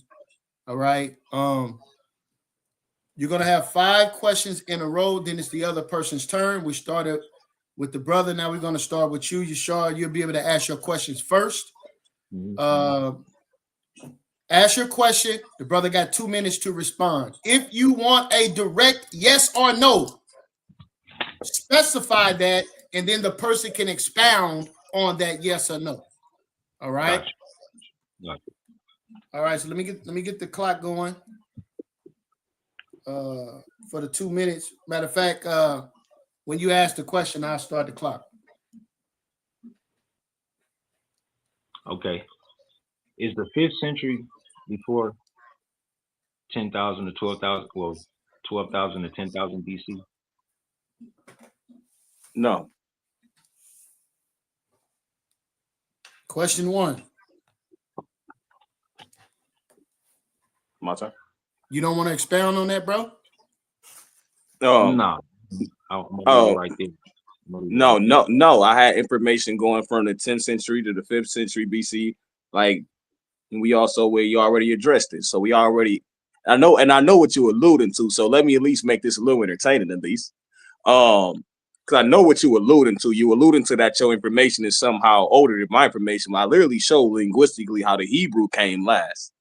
How the Canaanites had their language before y'all even had a language. Y'all wasn't speaking Nathaniel.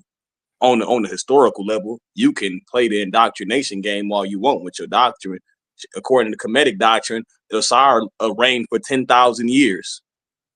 Doctrine-wise, not historically. Go ahead. All right. Okay. Question 2. So you said you was dealing with the Semitic etymology, right?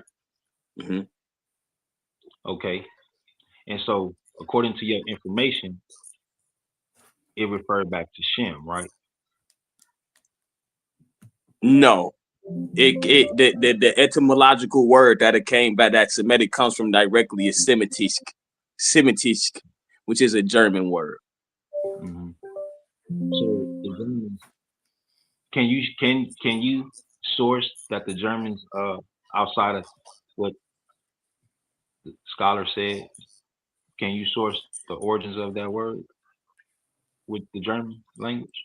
Remember when I proposed that we can do this, that I said it would have to be strictly within what I got within my joint. Now we can go back to my joint because yes, this meant I will be scholastically honest with you as well. The man's attempt was to align this word with Shem. But the reason why scholars today, and the reason why you're even every single time you utilize the word, you double down with a Afro-Asiatic right afterwards, because you even know that it's a BS term. Because like I've even brought out, you're gonna find other nations that we know for sure are not Shemitic peoples within that linguistic catch term, Semitic. Okay, cool. Can you go back to my PowerPoint and go all the way to where you see the first map? I asked a couple of questions. Set the bottom. You see It's the at the bottom. Yeah, you see it. There they go right there. The first one. All right. Can you Yeah. blow that up a little bit? I think that's big as it get. The get. Okay. Yeah, I think that's So big as it get. I'm gonna read what it say in the box, Ashe, and I want to see what your take is on this. All right. And what you see right there in the brown square, the language actually originates, right? So this is what it says in the box in the left corner. It says the common ancestors of the Afro-Asiatic language were spoken in the Middle East and the Levant about 12 to 10,000 years ago, right? And so they got the mark right there, right? Would you say that Afro-Asiatic language is the same Germanic Shemitish language that they talking about, that we've been talking about this whole time? Afro-Asiatic includes Semitic. Yes. The broader group is Afro-Asiatic. The smaller group, like the house group, is Semitic. So you have the Semitic housing. But the big fam is Afro-Asiatic. Hold on, right? Because I'm confused, right? So are you saying that there are non-Shemitic people that also speaks the Shemitic language? Absolutely. Okay. I'm never Shemitic. I'm not saying Shemitic language. There are non-Shemitic people who speak the Semitic languages. Okay, so you don't agree that Semitic and Shemitic is the same thing? Hell no. Impossible.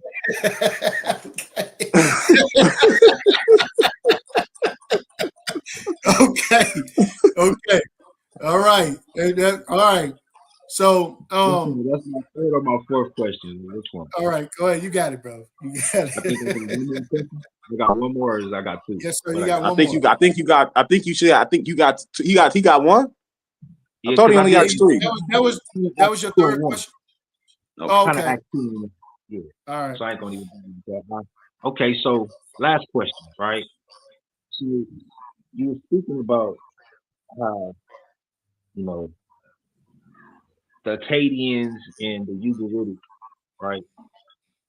Was before anything that we had going on, right? That's what you made a statement about, right? Yep. As far as established language, yes. Okay. Last point. I need you to go to my slide one more time. Slide number 83. All right. It's right above, like right next to that. Yeah, that one right there. This is what it says. It says it was on this occasion that Yahweh, and the 70 angels that surrounded his throne cast lots concerning the various nations. Each angel received a nation, and Israel fell to the lot of Yahweh. To every nation, a particular or peculiar language was assigned, Hebrew being reserved for Israel, the language made use of by the God at the creation of the world. Now, we speak this language, and I've been saying this the whole time when I was talking about Adam passing down his language, passing down his script. Can you source, because this is from one of our historians, right? Can you show me in any of your information that you have concerning the language, right? Can you show me anything older than the language of creation?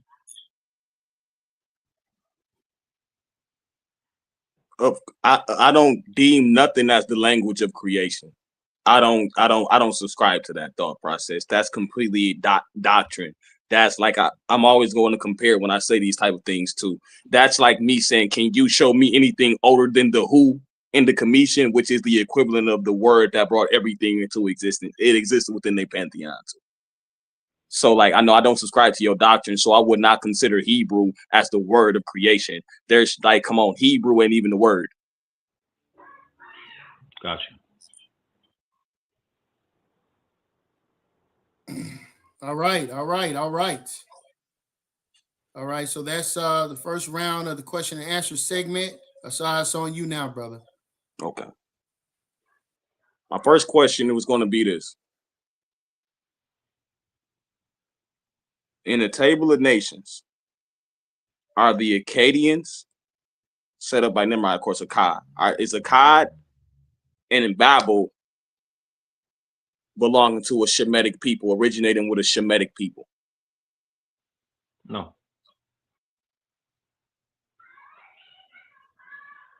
That's that. You don't want to expound? The landmass, right, was established by Nimrod, which is whose son is that? That's Cush son. That'd be Cush son. That'll be a son, right, of Ham. The Akkadians, right? I can't really go back and tell you whose son Akkad is. It's not off the top of my head. But the fact is this, right? The central language that they were speaking would have been the language that Noah taught the three sons, Shem, Ham, and Japheth, according to our science and culture.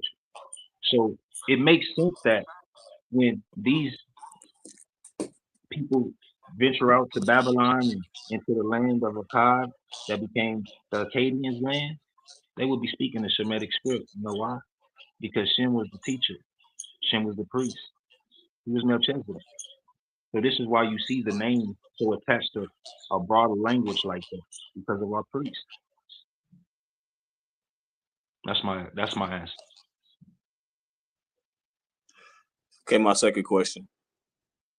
Why would a father and other ancestors before that father, like forefathers, like the grandfather, why would they be passing down a language named after a son who comes way later named Shem? Why would the naming of this language be Shemitic instead of maybe Noahic or Adamic even? Why Shemitic? Why we so concerned with this? What's going on? Because Shem was the first priest king after the flood. So through him, like I just read to you, everything will be established. Our Messiah will come through his righteous lineage, right? Like I stated to you, he was the Melchizedek of the Adonzedek, right? In Yashar, the Melchizedek in the scriptures, right? That blessed Abraham, right? And when you go back into Jubilees, right, you see where Abraham actually learned from Shem and Noah for 30 plus years. Absolutely. And that's sourced up too. Third question. What makes up a Afro-Asiatic language? What creates that? Well, the Afro-Asiatic language, that title is not something that we gave, right? That's something that modern Right. scholars have named a language that we never named our language, right? So the language that we called it in Gabar or Eber, right? That's because through my research and study, I come to find out that he was a scribe for Shem, right? So he wrote down all of the writings and all of the teachings that Shem was actually teaching all of those who came across him, right? They had a school. This is where Isaac learned. This is where uh, Jacob learned, right? Going to our history, right? Historians to get this information and understanding. You can't just get everything from the Bible. Like I tell you, I'm not just one. My foundation is our scriptures, but I'm a historian at that. So I go deep into our sources to understand what y'all will lack to understand because you will never read it. I really damn near want to ask that question again because I don't think that you really fully grasp what I asked you. Like, even on a modern, like, what are the scholars using is my question. What are the scholars utilizing to say this is, like, for instance, we can go to my slides and show this. When I showed you what they were using to classify a Semitic language, I showed you the components that are being utilized. What components come together to create Afro, which is a hint to Africa, and Asian, which is a hint to Asia, together? What's happening? Well, the way that I can simply express that is because of how our description is, right? Or the Asian man is the one with the afro, right? The afro type hair, right? The beard type, you know, facial features, right? That would be your Asian man according to phenotype, according to cranial structure, right? All these things are scientifically proven, right? So when you understand these things, you understand the difference between our phenotype, our cranial structure, versus our Hamitic brothers, our kinetic brothers, which is a more rounded structure, right? A more tighter curled hair that don't grow into afro. And they don't have facial hair, right? And their lips are a little bit more protruded and bigger than ours. You understand? So it's a difference. And then on top of that, majority of your Africans are, right, your darker skinned brothers, right? We have a mixture of both dark skin, brown skin, light skin, right? We have that mixture, right? Because of our demographics, where we are from the center of the earth. We get the hot and cold mixture versus our brothers in the south get that hot mixture versus our brothers that's in the north get that straight cold. So when you talk about how they identify language, it only makes sense that they will identify we that spoke the language according to where we were. The Afroid man in Asia Minor, that's his language. It only makes sense. Let's get my last question in. This last one, since you showed a map, I'm gonna show a map. Brother, can you go back to my slides and pull up the it should say the mapping the Semitic, mapping Proto-Semitic language.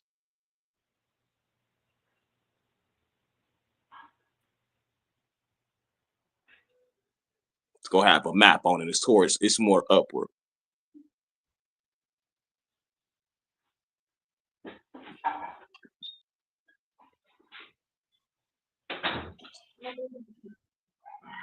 Right there. Bang. So I'm gonna read this real quick and then I'm gonna ask you. Hopefully you can see the map because that's just really vital. More, kind of even more than a word. While the Proto-Semitic peoples themselves left no written record, several archaeological cultures may have corresponded to their environment. Early Bronze Age nomads of northern Arabia and southern Syria, such as the Safavidic and the Talmudic cultural ancestors. These are pre-Akkadian populations of the Syrian steppe influencing the earliest Akkadians. And I already showed in my research that the Akkadian was the oldest one within that Semitic language family far established. So what I want to do now is show this map. And on this map, everything in green is considered to be the steppes. Can you tell me where your melanated where your darkly melanated Afro family is at? in the inception of any of these spaces and places, can you tell me where our family would be? They definitely wouldn't be up there where you at.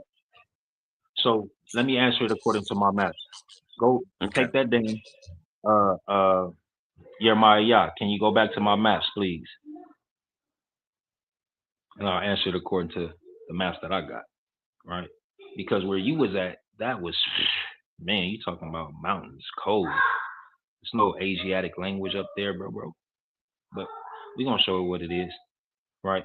Okay, go back to the first map, and then we're gonna move to the left, right? The first map, right? That right there is showing you the origins of our language, the Afro-Asiatic language, according to how they have it documented, right?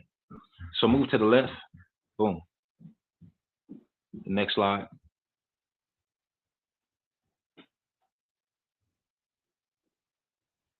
You see how that migration pattern just went? That migration pattern went down south into what we call Africa. That's the Afro-Asiatic language, and that took place in 8100 BC, right? 8100 BC.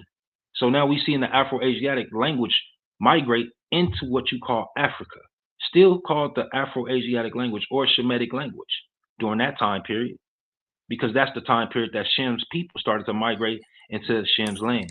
And then also you see, move to the next slide, please.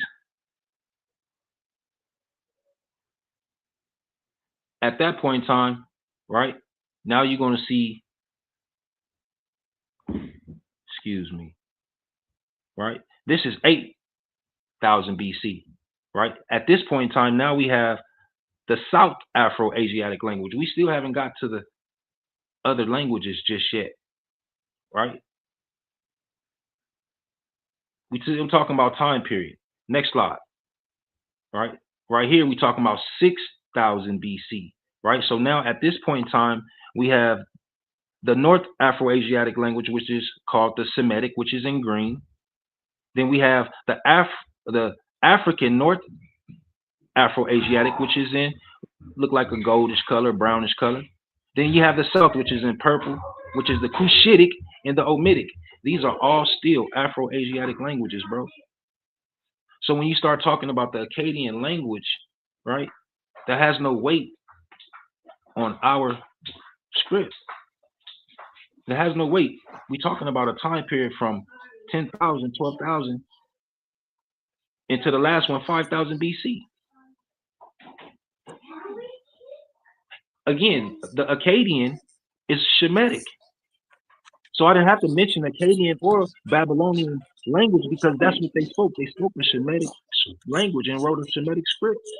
You don't see them speaking or writing in Cushitic or Omitic at that point in time, which is still Shemitic, right? Nor do you see them speaking in the Niger-Congo language, right?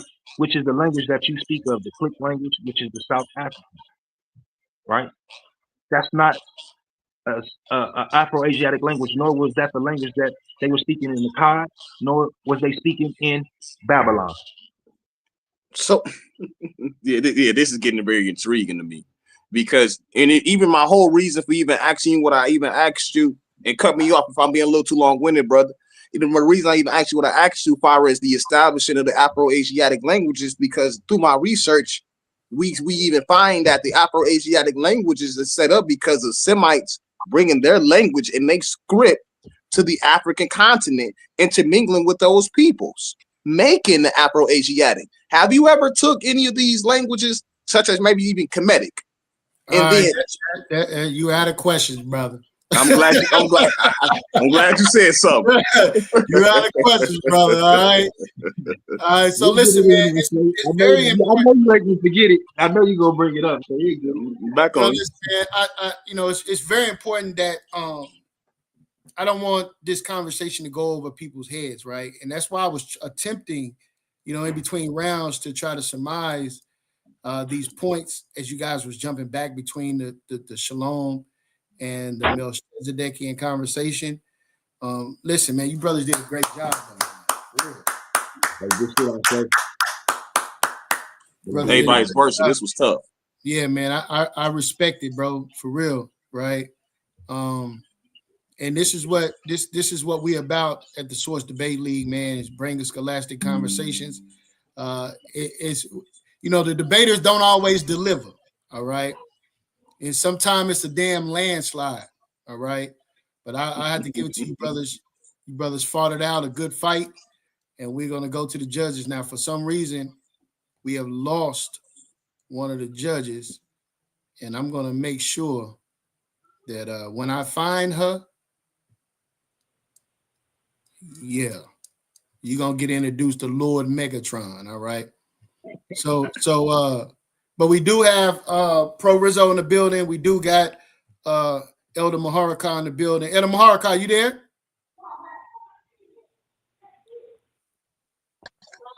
Yeah, I'm here.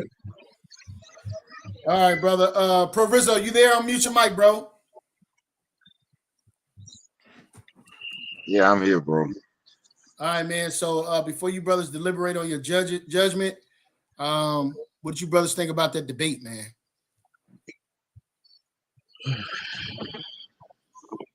Honestly, sounds like they need a redo with a kind of different title.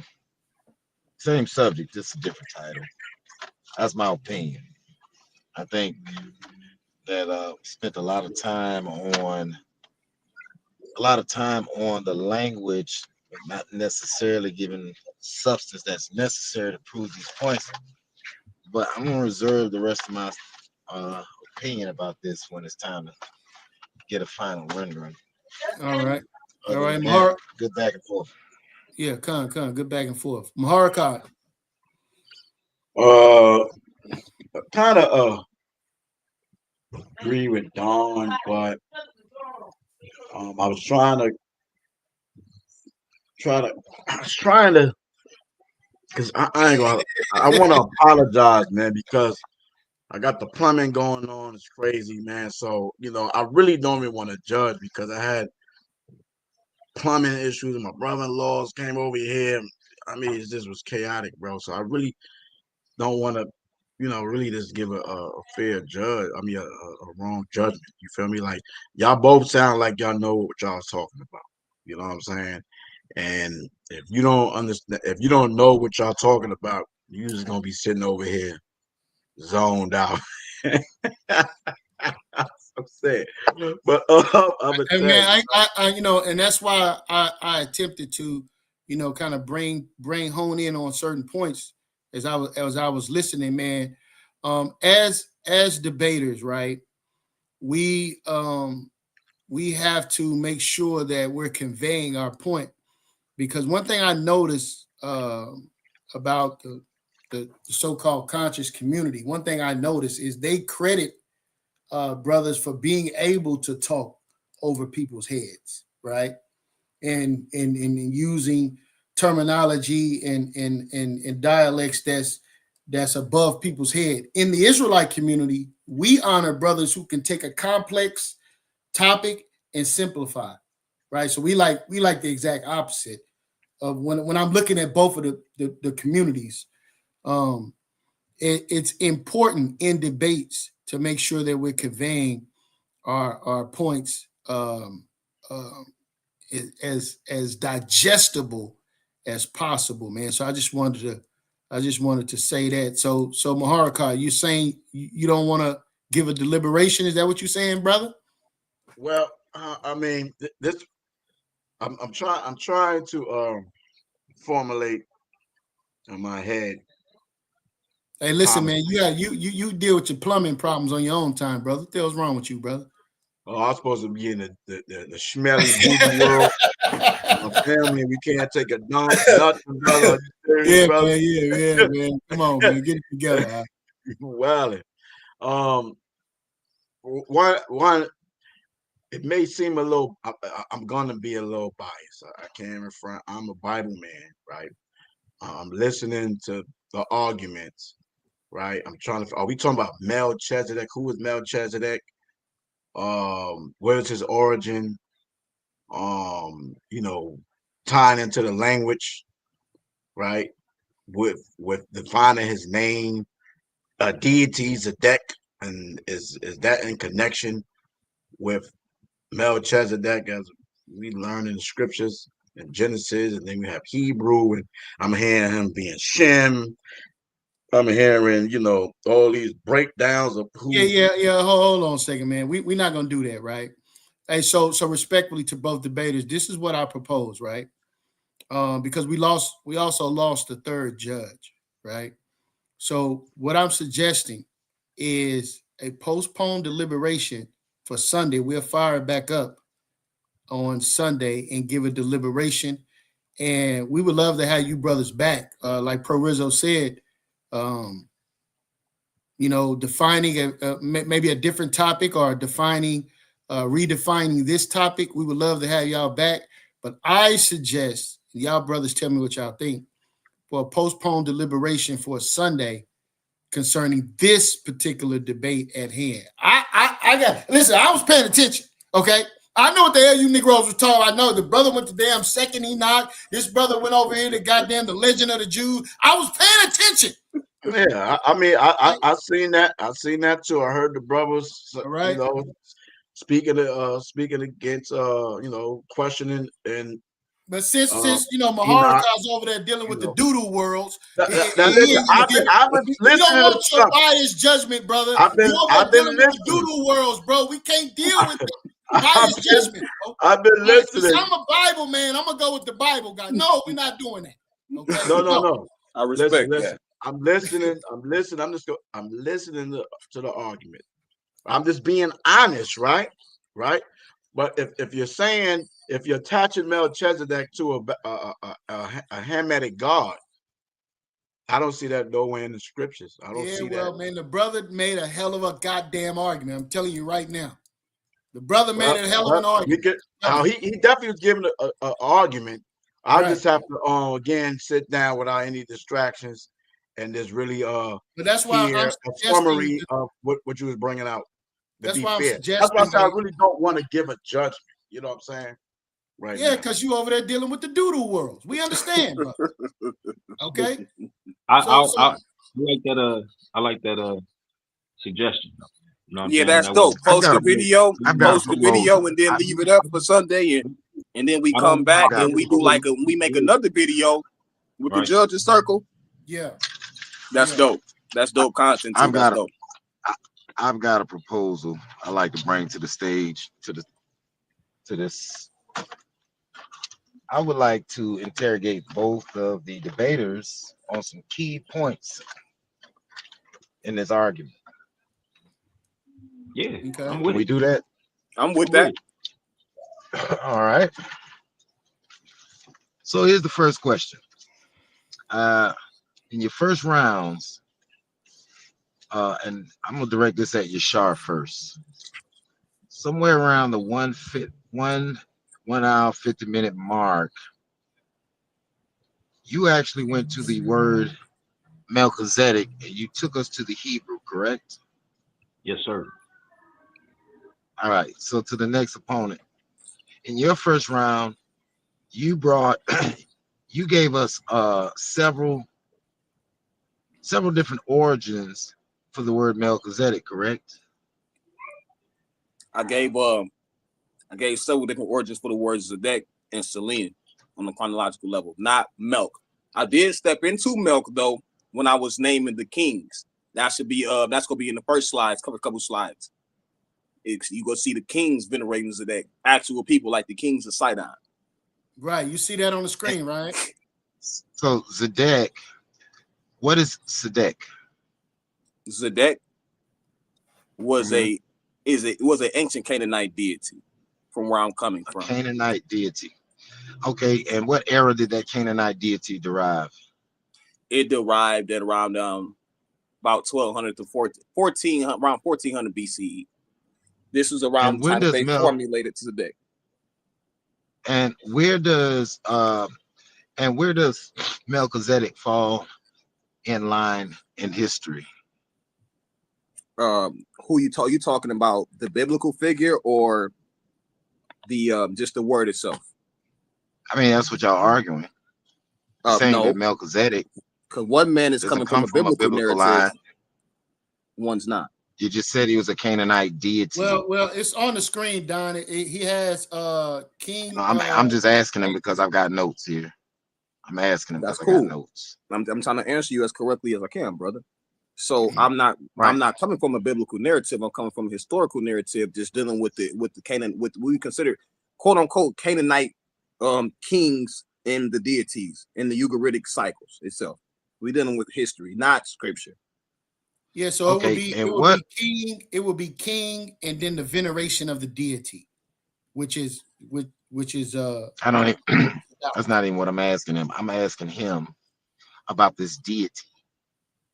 Placing the deity at 1200, 1400 BC, correct? Absolutely. I also showed that within the chronological linguistical breakdown of both Shalom and Zedek. And the language is what? It's going to be within the Canaanite.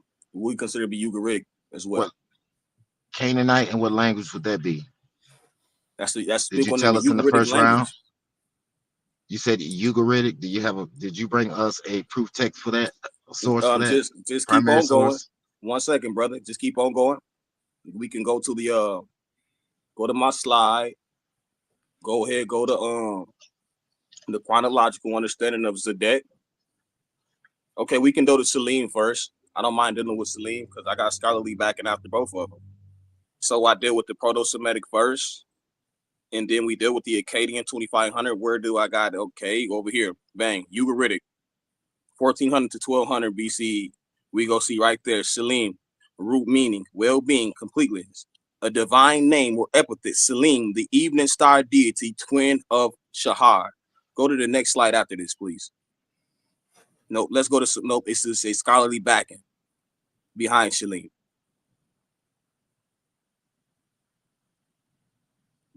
Here's scholarly backing. Here we go. This is Albright William F. Yahweh and the Gods of Canaan. Historical analysis of the two contrasting faiths. London Athlone Press, 1968, the reprint. This work discusses the Ugaritic material in the Canaanite pantheon, including Shalim. We had the articles. We had archaeology and religion in the late Bronze Age Canaan. The religion 2019 provides discussion of Ugaritic deities, including Shakar and Shalim, dawn and dusk as children of El. Also got the site right there. You can literally copy paste that site. I thought I was gonna be able to actually share my screen myself. You'll be able to just copy paste that site or just whatever you want, and you can go straight into my sources. I also went over the KTU, the Baal cycle. I went over primary scripts. We went over actual cuneiform. What source do you have that predates 1968? That's not a primary source.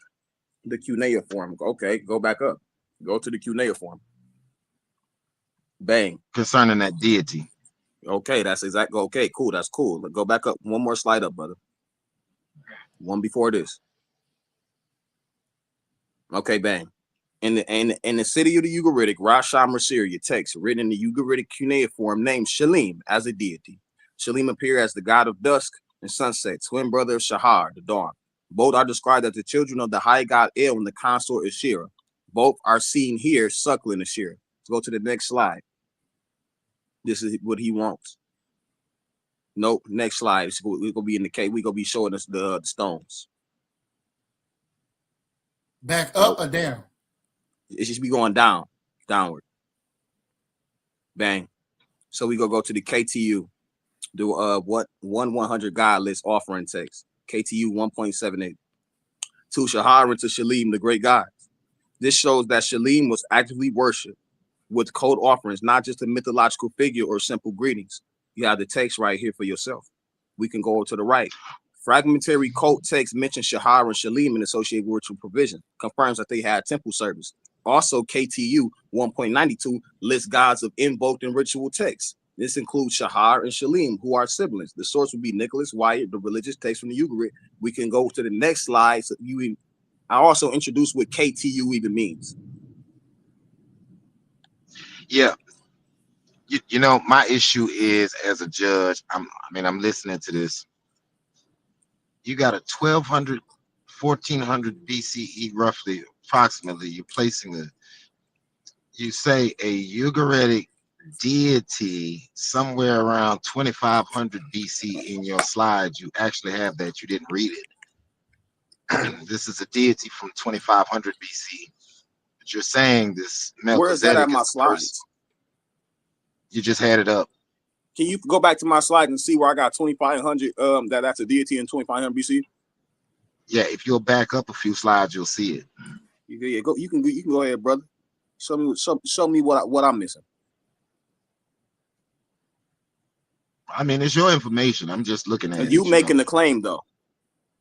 No, I'm looking at it. It's in your information. I'm just trying to see where you. Besides all of that, hold on. Just you see that right there? Okay, Akkadian, what do that say, bro? 2500. And what? Okay, so what is this? A chronological understanding of the trilateral root SLM.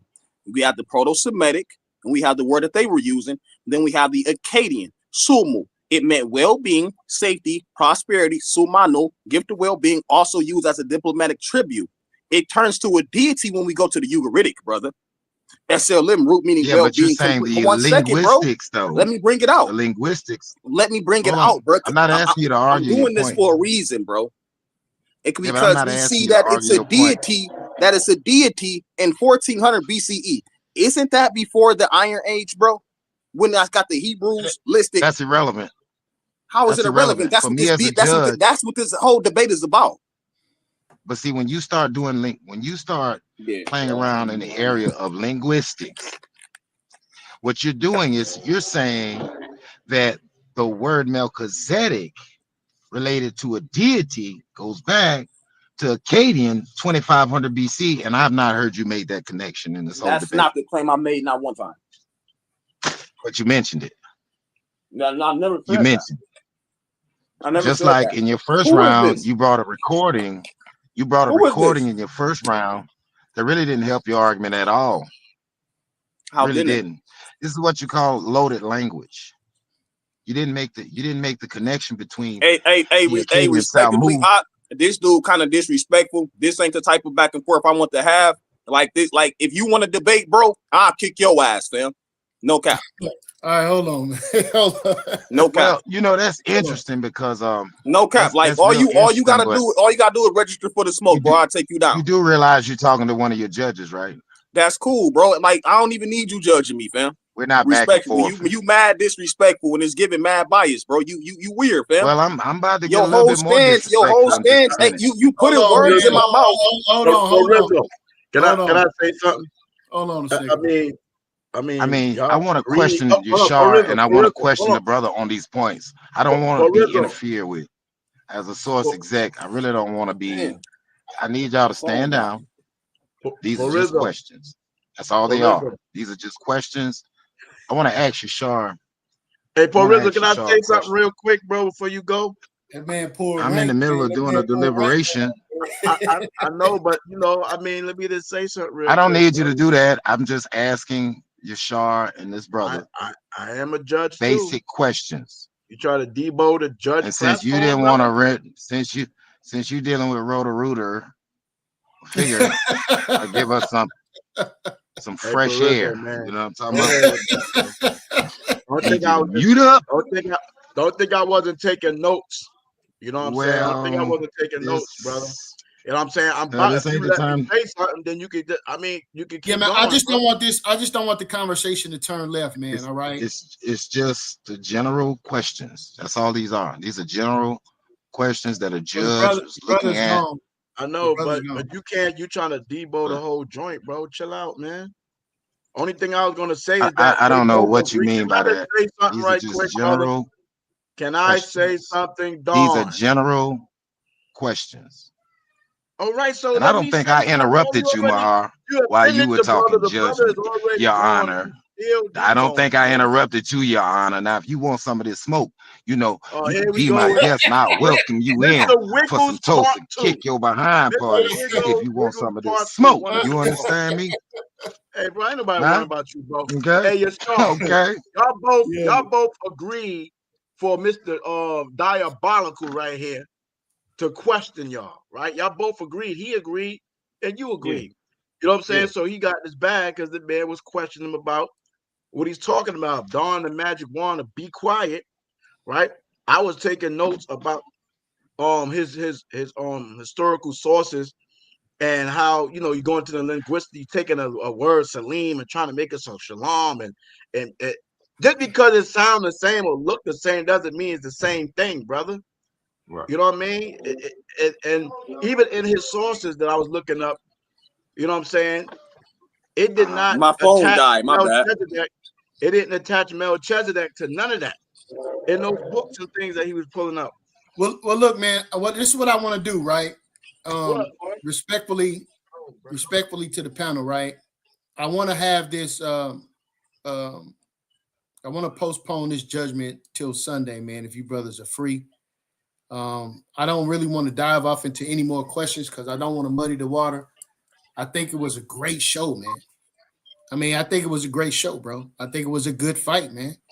You know, and I'm looking at the source information. It was a good fight, man. You understand? I have my position, and I know how I would fight it, because I'm a debater. You know what I'm saying? So I know how I would be trying to duck and weave and throwing my little jab shots. I know what I would do, right? What I saw as witnessing in this fight, it was a good fight. Shout out to both brothers, man. Both brothers. And we seen a lot of debates here at the source. All right. So I'm not blowing smoke up nobody's tailpipe. You sure? I'll tell you, man. If it was trash, nigga, I'm gonna tell you. All right. So what I want us to do, and for those that are watching, what I want you to do, go back and watch this debate. Fact check some of these sources. Come back with us on Sunday. I want you to flood the comments, man. And if you got questions, come back with your questions because we'll allow the brothers to expound once we get to deliberation and take on any questions from you brothers and sisters that are watching, man. It was a good debate. I'm talking about rebuttals. I'm talking about people that was getting direct questions were being answered during the rounds. That means the brothers was paying attention. And the brothers was, you got to show me this right here. And then the brother come right back and show him, at least from his perspective, right? So this is what I'm saying. It was a good debate, man, right? So shout out to both brothers, man. Let us come back, right? We're going to get Maharaka's doo-doo cleaned up off his walls. We got doo-doo all over the walls, just spread all over the place, all right? We're going to get that cleaned up. We're going to come back Sunday and we're going to deliberate, man. Is that okay with you, brothers? Yeah, I got a couple of $3-4 incense, the big giant ones that the Indians bring from over there across the country. And put that up in the air. But the air.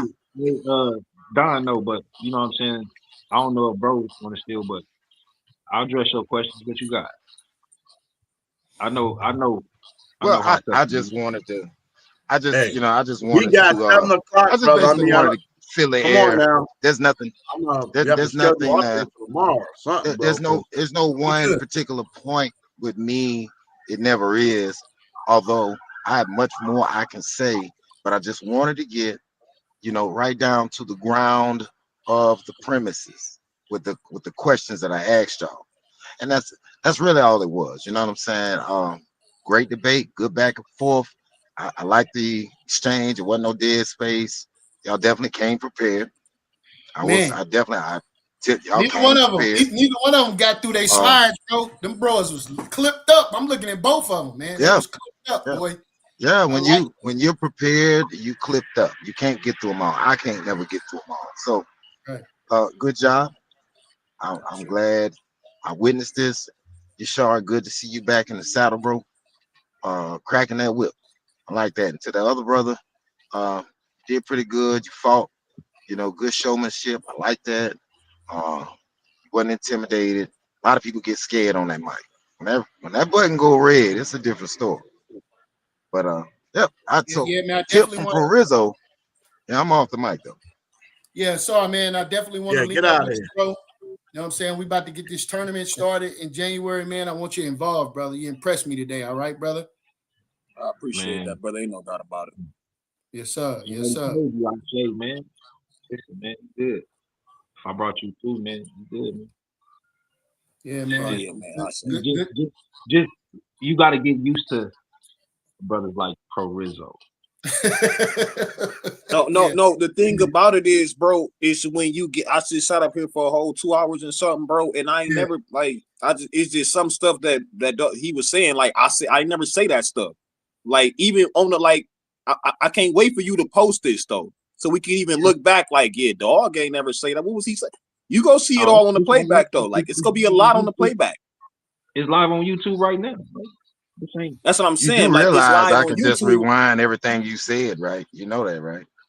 And that's the precise thing, bro. Because my debate, my whole stance was never. Hold on 1 second, bro. My stance was never about me trying to prove that Melchizedek go back all the way. No, my whole stance was that before the Hebrews had an ideology centered around Melchizedek and all of this, that Zedek was a deity in the land of Canaan. Before they even got a language, they don't even got no language. He had you all doctrine. But I guess if you believe in the Bible, you would eat it up. Huh? What was that again? Because now you really got me in the world. Wait a minute. So let me get this straight. Listen, man. We gonna schedule this for say you Negroes is something else, man. Yeah, because we gotta do our thing, brother. Man, man. You the one came off your mic and turned your screen back on. All right, brother. What's going on? Yeah, man. Because I was like, now you clarify even more worlds. So hold on. Yo. Nah, it's going down this Sunday, man. Y'all stay tuned. We gonna get the time and all that. We'll work. Yashar, I'm gonna hit you.